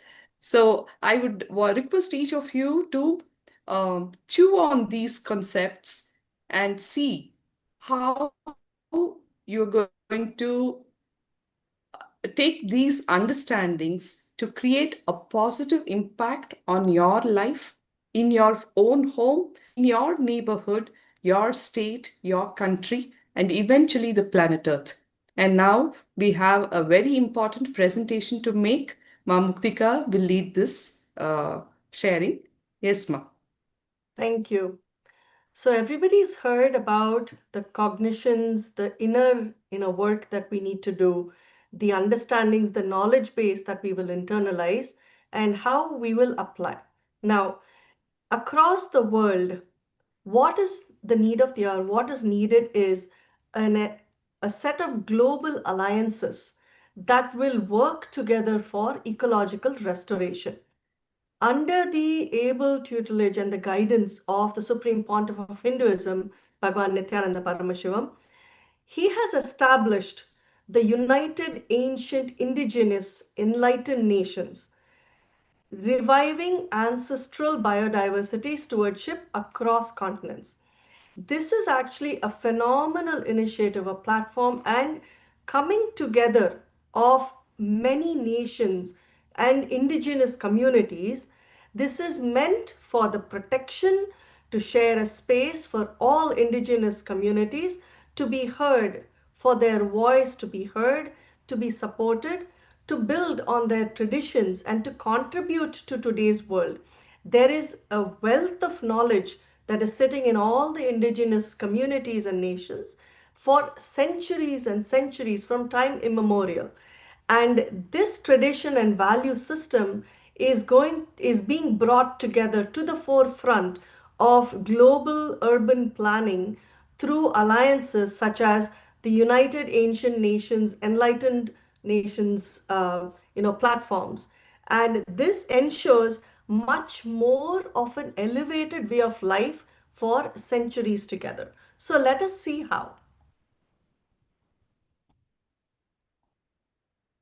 All those indigenous traditions have so much to contribute to the humanity and the world. All of them need to be protected. All of them need to be safeguarded. Kailasa is taking up the responsibility of uniting the nations for ancient heritage. So as you've heard, this grand, groundbreaking initiative of bringing together the indigenous nations, indigenous communities, and the indigenous people of the world was established by the Supreme Pontiff of Hinduism to protect, to preserve, and to share all the ancient indigenous traditions to the world. Now, this is a global alliance of wisdom keepers, the ancient, matured wisdom keepers who ensure that the knowledge is not lost. So established by the SPH, the United Ancient Indigenous Nations is an intergovernmental organization that represents over 160 indigenous member nations and communities worldwide. It was founded to elevate indigenous voices globally. It operates under a charter promoting international cooperation, ancestral wisdom preservation, and sustainable development through indigenous leadership. This intergovernmental organization ensures that it will protect the sacred ecologies that are threatened by industrial development. Industrial development, scientific advancement does not mean losing our tradition, losing our ancient wisdoms that still apply in a very powerful way today. This is meant to document and preserve traditional knowledge, create platforms for indigenous voices to be heard in global policy forums, facilitate knowledge exchange between diverse wisdom traditions, and to develop educational resources that are preserving indigenous sciences. In today's world, because of enlightened masters such as the Supreme Pontiff of Hinduism, Bhagavan Nithyananda Paramashivam, we are seeing that all sacred, extremely vital, critical knowledge is shared, it is protected and preserved today without being lost for the generations to come. This unprecedented alliance recognizes that the indigenous wisdom holds several keys, that means several solutions for our planetary future. So now in this, one of the things that we look into is, as we go along, please think through this. How can ancient Hindu ecological principles be adapted to modern, contexts that are today? The urban science, urban society, how do you involve? Then what is it that stops us? And this is something I want to share about. See, when we talk about what are the barriers here to bringing in the indigenous wisdom to the current day, some of the things we are seeing is social barriers, being ridiculed or made fun of, that oh, these ancient systems don't work anymore. Media misrepresentation. I think the biggest culprit today is media misrepresentation. They change and present false narratives that actually share with today's generation and today's people a wrong set of information about the immensely valuable ancient wisdom. The mockery of ancient wisdom embarrasses people, and so people go silent. The utilization of social media platforms is meant in the right way, is to bring right knowledge to people. It is to educate people on the better aspects of society, better aspects of the ancient wisdom, and that becomes our responsibility to ensure that that wisdom is protected, preserved, and shared in the context that it is meant to be shared. So these are things for all of us to think through. And today, science and technology can be utilized. For example, AI. Artificial intelligence has been a phenomenal blessing, and when used right, it can actually ensure that the information, the knowledge systems, the application can be shared with generations together so that the information is not lost, life is better, lifestyle is better, and people live a more harmonious and peaceful and coexisting lifestyle. So the United States of KAILASA has actually partnered through the UAN with many indigenous communities across the globe. And in the Amazon and the Amazonian areas in South America, there is immense amount of value sharing, knowledge sharing that has been happening, such as Vedic plant science. We are all a plant-based or a nature-based ecosystem. And when you come together, you actually bring a fusion of resources, fusion of solutions that are shared with the world that can be used. In fact, Vedic plant science specialists that they meet to ensure they understand what are the different plants, what are the different herbs that can be used that are available across the world, that we have spoken with the Amazonian shamans to document how to create complementary healing systems. This healing is nature based. It has no side effects. It empowers you, it empowers your body to heal faster and better. Then protected areas. How do we protect our flora and fauna? How do those sacred spaces that we hold sacred to us as part of our ecology, part of our tradition, how do you ensure they are protected and preserved? And the knowledge about why it is sacred is shared with everybody. And youth education. The Supreme Pontiff of Hinduism is very, very determined that the youth need to be educated in the right manner. The youth need to be supported and handheld so that as torch bearers, as the leaders of tomorrow, they have the right information available to one live their life in the most powerful manner and to contribute to the economy that they are part of, the ecosystems that they are part of in a very powerful way.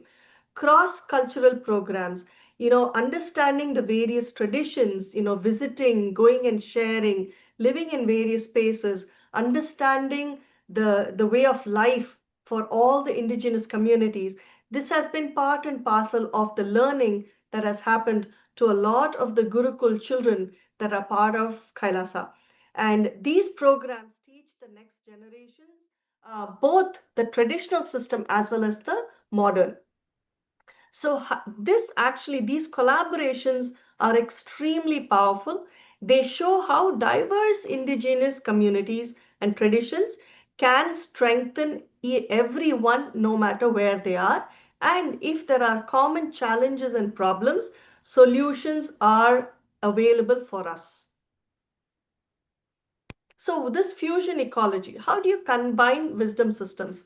There are Vedic fire rituals called homas, where the fire energy purifies, it destroys negativism, it destroys everything around you that is negative, and it actually enhances that which is positive.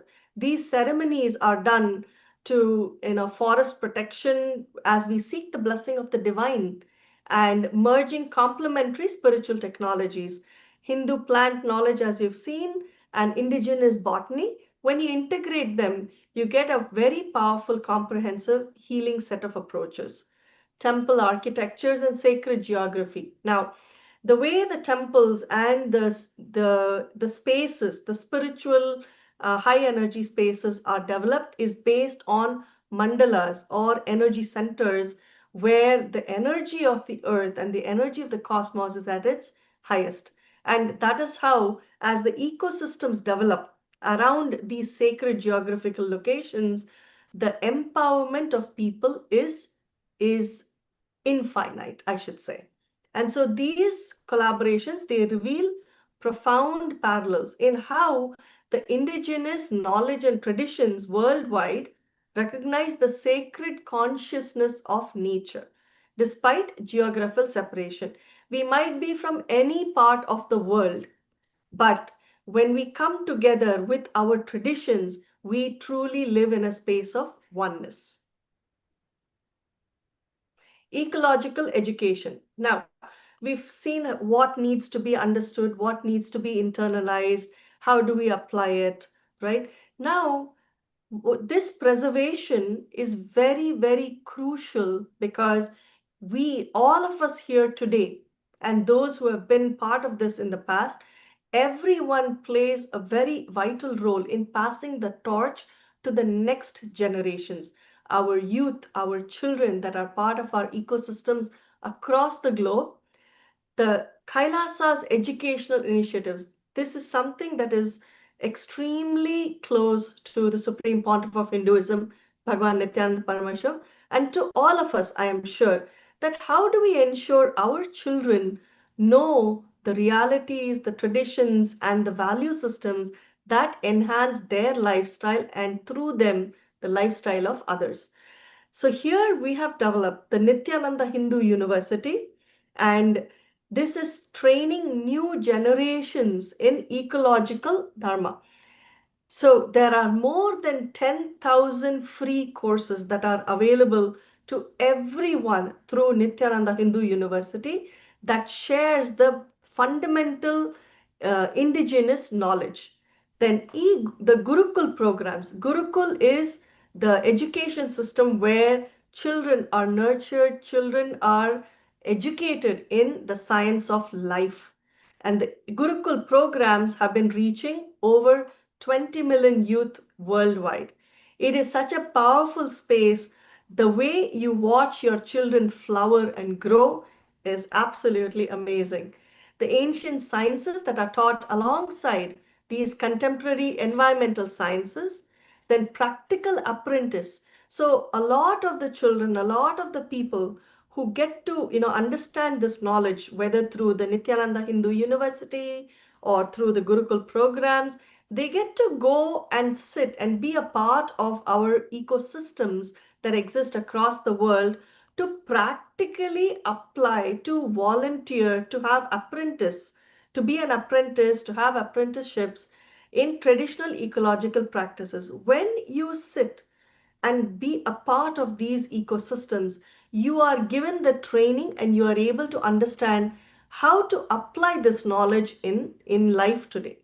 And cross-cultural indigenous knowledge exchange programs are done where through a multitude of the indigenous communities, there is cultural exchange programs where students and several people come be a part of the ecosystems and enjoy and are educated in how to live this lifestyle. Now, these platforms that have been established by the Supreme Pontiff of Hinduism, Bhagavan Nithyananda Paramashivam, they ensure the continuity and evolution of the indigenous wisdom traditions. We ensure that nothing is lost. Now, in this, there is spiritual activism, right? Where you talk about the inner transformation that happens. Consciousness, you are consciousness, not just matter. So these consciousness-based practices that shift how you live, the community building. Due to your shift from within, it is how you engage with others around you and build the right community around you. Then the global movement. How do you ensure that the world sees this shift happening? How do you communicate? How do you collaborate? And how do you contribute? When you do this, then there is planetary healing that happens. And the ritual ecology, the rituals, the sacred practices that are part of every indigenous community and nation directly supports ecosystem restoration. Now, how does all of this come together, right? We talked about the UAN, and so now it is alignment with global frameworks. The UN has declared 2021 to 2030 as the decade on ecosystem restoration, They have developed sustainable developmental goals to ensure that our ecology, our biodiversity, our earth, our planet is sustained in the most powerful way. Everything that is powerful is revered and respected and maintained and protected. Now, the Kailasa's temple ecosystems are true restoration models for this. The sacred grove revivals are supporting biodiversity goals. The traditional water systems enhance watershed restoration. And we have also submitted several papers on thesis and research that has been done for, so many of them. And we've had so many of our papers, in fact, more than 20 to 30 papers that have been published on the research that has been done by Kailasa. The Kunming Montreal Biodiversity Framework is one such, where there is indigenous stewardship for protected areas, traditional knowledge integration in conservation, community-led preservation of genetic resources, and biodiversity, right, according to this framework is fundamental, as you have seen through this entire session, of how it is fundamental to human well-being, a healthy and a thriving planet, and economic prosperity for everyone. We are all here to thrive and succeed and grow. How do we support each other in making it happen?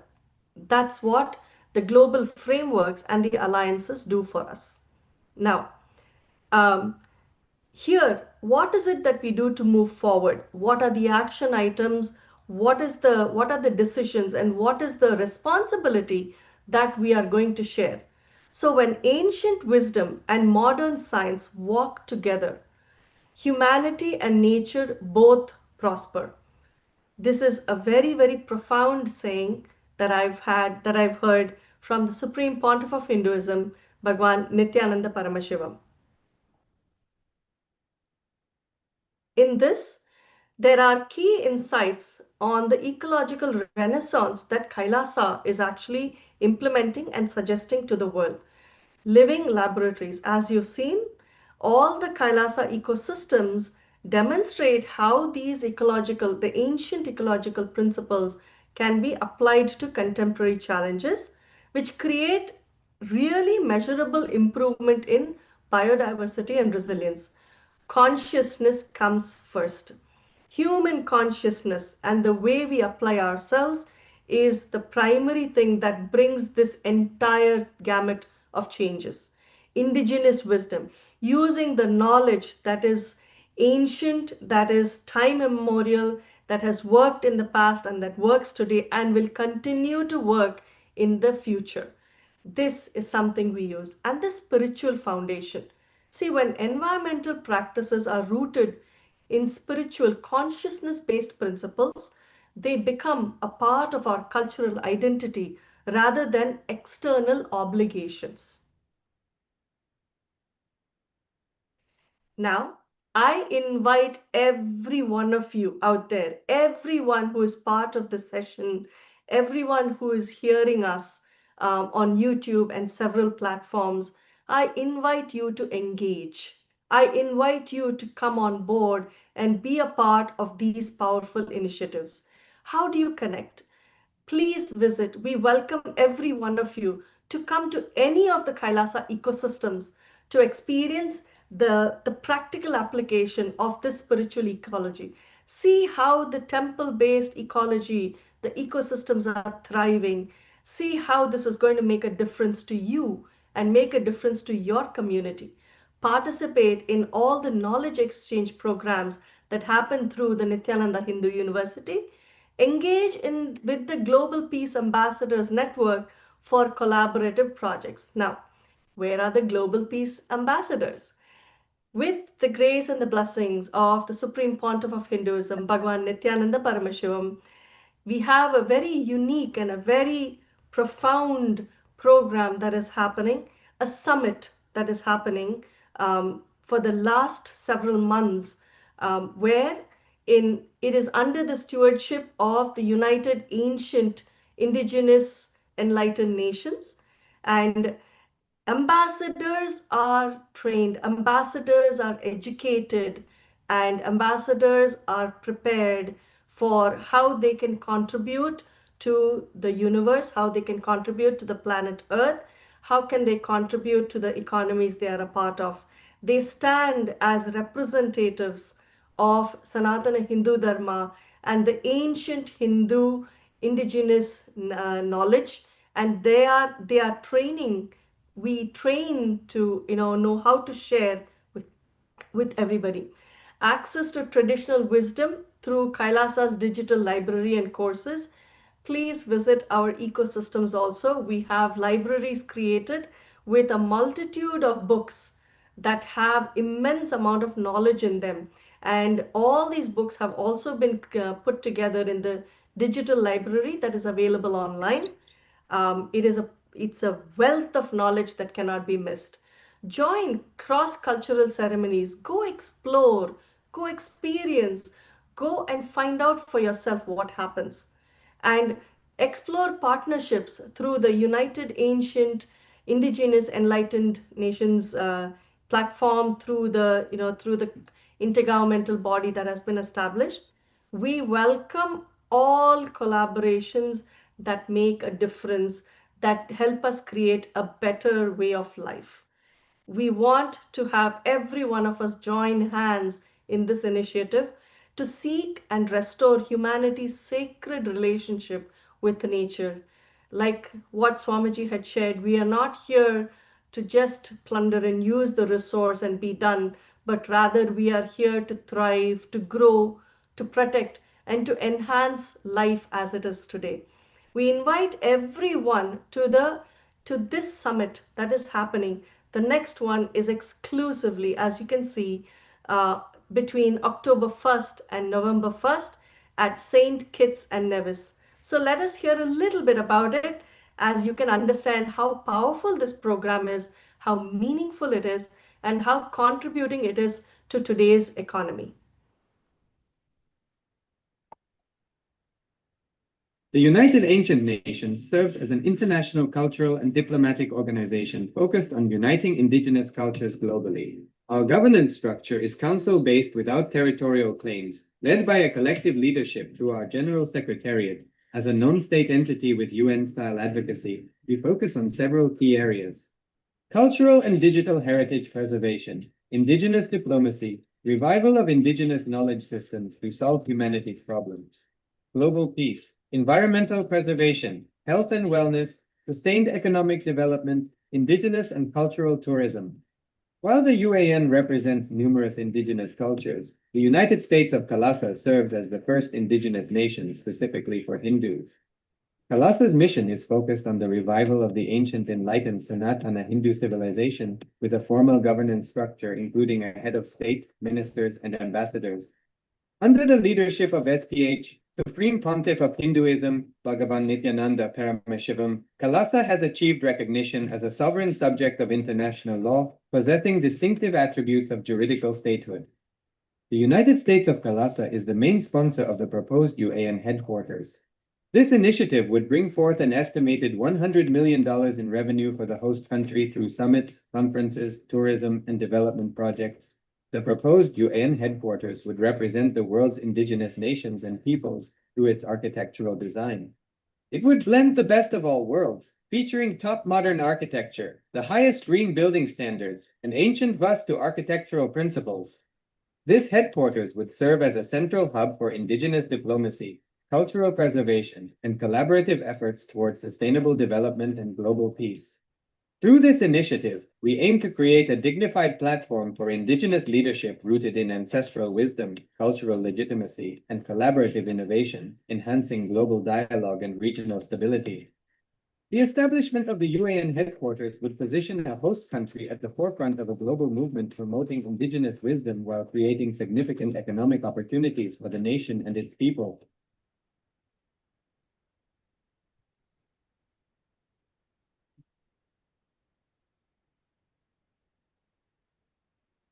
So are we going to see every one of you at St. Kitts and Nevis on October 1st? Let's make it happen. Let us bring in our responsibilism, our part. Let us play our part in training and bringing ourselves up to, up to date with all the indigenous traditions and modern technology, coming to a space of amalgamating both to ensure that we are contributing significantly to the world today. Our biodiversity, our ecologies, our ecosystems around us need us as much as we need them. And that happens from a pure space of Advaita. This core invitation of conscious ecology is a fundamental shift in perspective. And as we say, from separation to oneness, this is the Kailasa way of life. From exploitation to harmonious coexistence, from management to cooperation, from ownership to partnership, from irrelevance to reverence. This is the way of life, and this is absolutely essential for planetary healing to happen. We are now at the end of a beautiful session that has happened today. So happy to have the audience with us. So happy to have so many of you who have taken the time and have, been here with us during this presentation. We hope to have contributed very significantly to this discussion. We hope we are able to stand together and take the steps that are required to create the action that will sustain and grow and protect our biodiversity. I want to really take this opportunity, along with Dr. Srilekha and along with Ma Shivananda, deepest gratitude and appreciation to the Supreme Pontiff of Hinduism, Bhagavan Nithyananda Paramashivam, for reviving this ancient wisdom, for giving us all these platforms and the knowledge to ensure that nothing is lost. So we thank you, Swamiji, for this immense amount of knowledge that you have shared with all of us and the world. We also take this opportunity to thank and be eternally grateful to the organizers of the Science Summit and the UNGA. Without this platform, this presentation would not have been possible. We are so happy to be a part, and we are so happy to collaborate with the Science Summit and the United Nations on every aspect possible for human and ecosystem development for the world to be a better place. And we want to thank also all the different indigenous nations and communities and the wisdom keepers who have ensured that traditions are not lost, who have preserved this ecological knowledge for the world. The scientists, technology and science is essential as much as the indigenous wisdom is. The scientists that are bridging this traditional and contemporary approaches, we really thank you for being there to bring this to the forefront. The communities worldwide that have taken the responsibility to practice the spiritual ecology, you are a role model. The communities are a role model for so many across the world to know how to live life better. And then, more than anything, thanking every one of you who has participated today, every one of you who is part of this session, for engaging, for giving your inputs, for giving, sharing your thoughts on these ancient solutions to our modern crisis. So we take this opportunity to ensure that, you have our commitment as part of Kailasa's ecosystems and through the United Ancient the Indigenous Enlightened Nations. We are committed to make this a reality for people. We are committed for this way of life to be nurtured and shared with the rest of the world, to make our planet a better place for all of us and for the future generations together. Thank you so much, and really thank you to my co-panelists, my Thank you, Shivananda ma'am. and Dr. Srilekha. Thank you. I want to say one word here that each one of you who signed up to be a part of this conference is actually saying a big yes to cause this positive change for the planet Earth. Don't feel intimidated by the amount of knowledge that has been shared. All of this is going to be given as a individual's experience, handheld by the absolute love and compassion of the master, where he's providing this program absolutely free of charge for anyone who wants to be a part of this mission to change the world and make it a better place to be. And I sincerely thank each one of you who have been a part of this summit.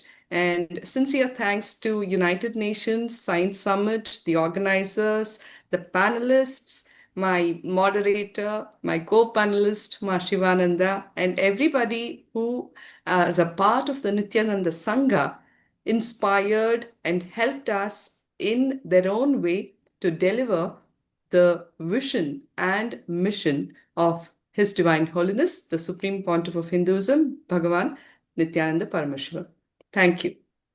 Thank you, Ma. And I also want to thank all of you, Ma Muktika, for a great presentation, and Ma Sri Lekha, Dr. Sri Lekha, and all the people who attended. And of course, Supreme Pontiff of Hinduism. Without his knowledge, we wouldn't be doing this. And UAN for United Nations for giving this opportunity to do this. And we all gained a lot of knowledge through this. Now it is our responsibility to go and practice it in our daily lives and enhance other people and give this knowledge to them. Reaching out to them and sharing with them is our responsibility. And thanks to all of you and Nithyananda. Let us end this amazing session on a very high note and give our gratitude to the Supreme Pontiff of Hinduism, Bhagavan Nithyananda Paramashivam, to divinity in all of us. Let us hold our hands together in a prayer mode and share the Purna Mantra. Om Purnamada Purnamidam Purnat Purnamudachyate Purnasya Purnasya Purnamadaya Purnamadaya Purnamevavasishyate. Purnamevavasishyate. Om Om Shanti Shanti Shanti Shanti Shanti. Shanti. Hari Hari Om Om Tat Tat Sat. Sarvam Sarvam Bhagavat Shri Bhagavat Shri Nithyananda Paramashiva Nithyananda Paramashiva Padukarpanastu. Padukarpanastu. Om Om Nityanandam Nithyanandam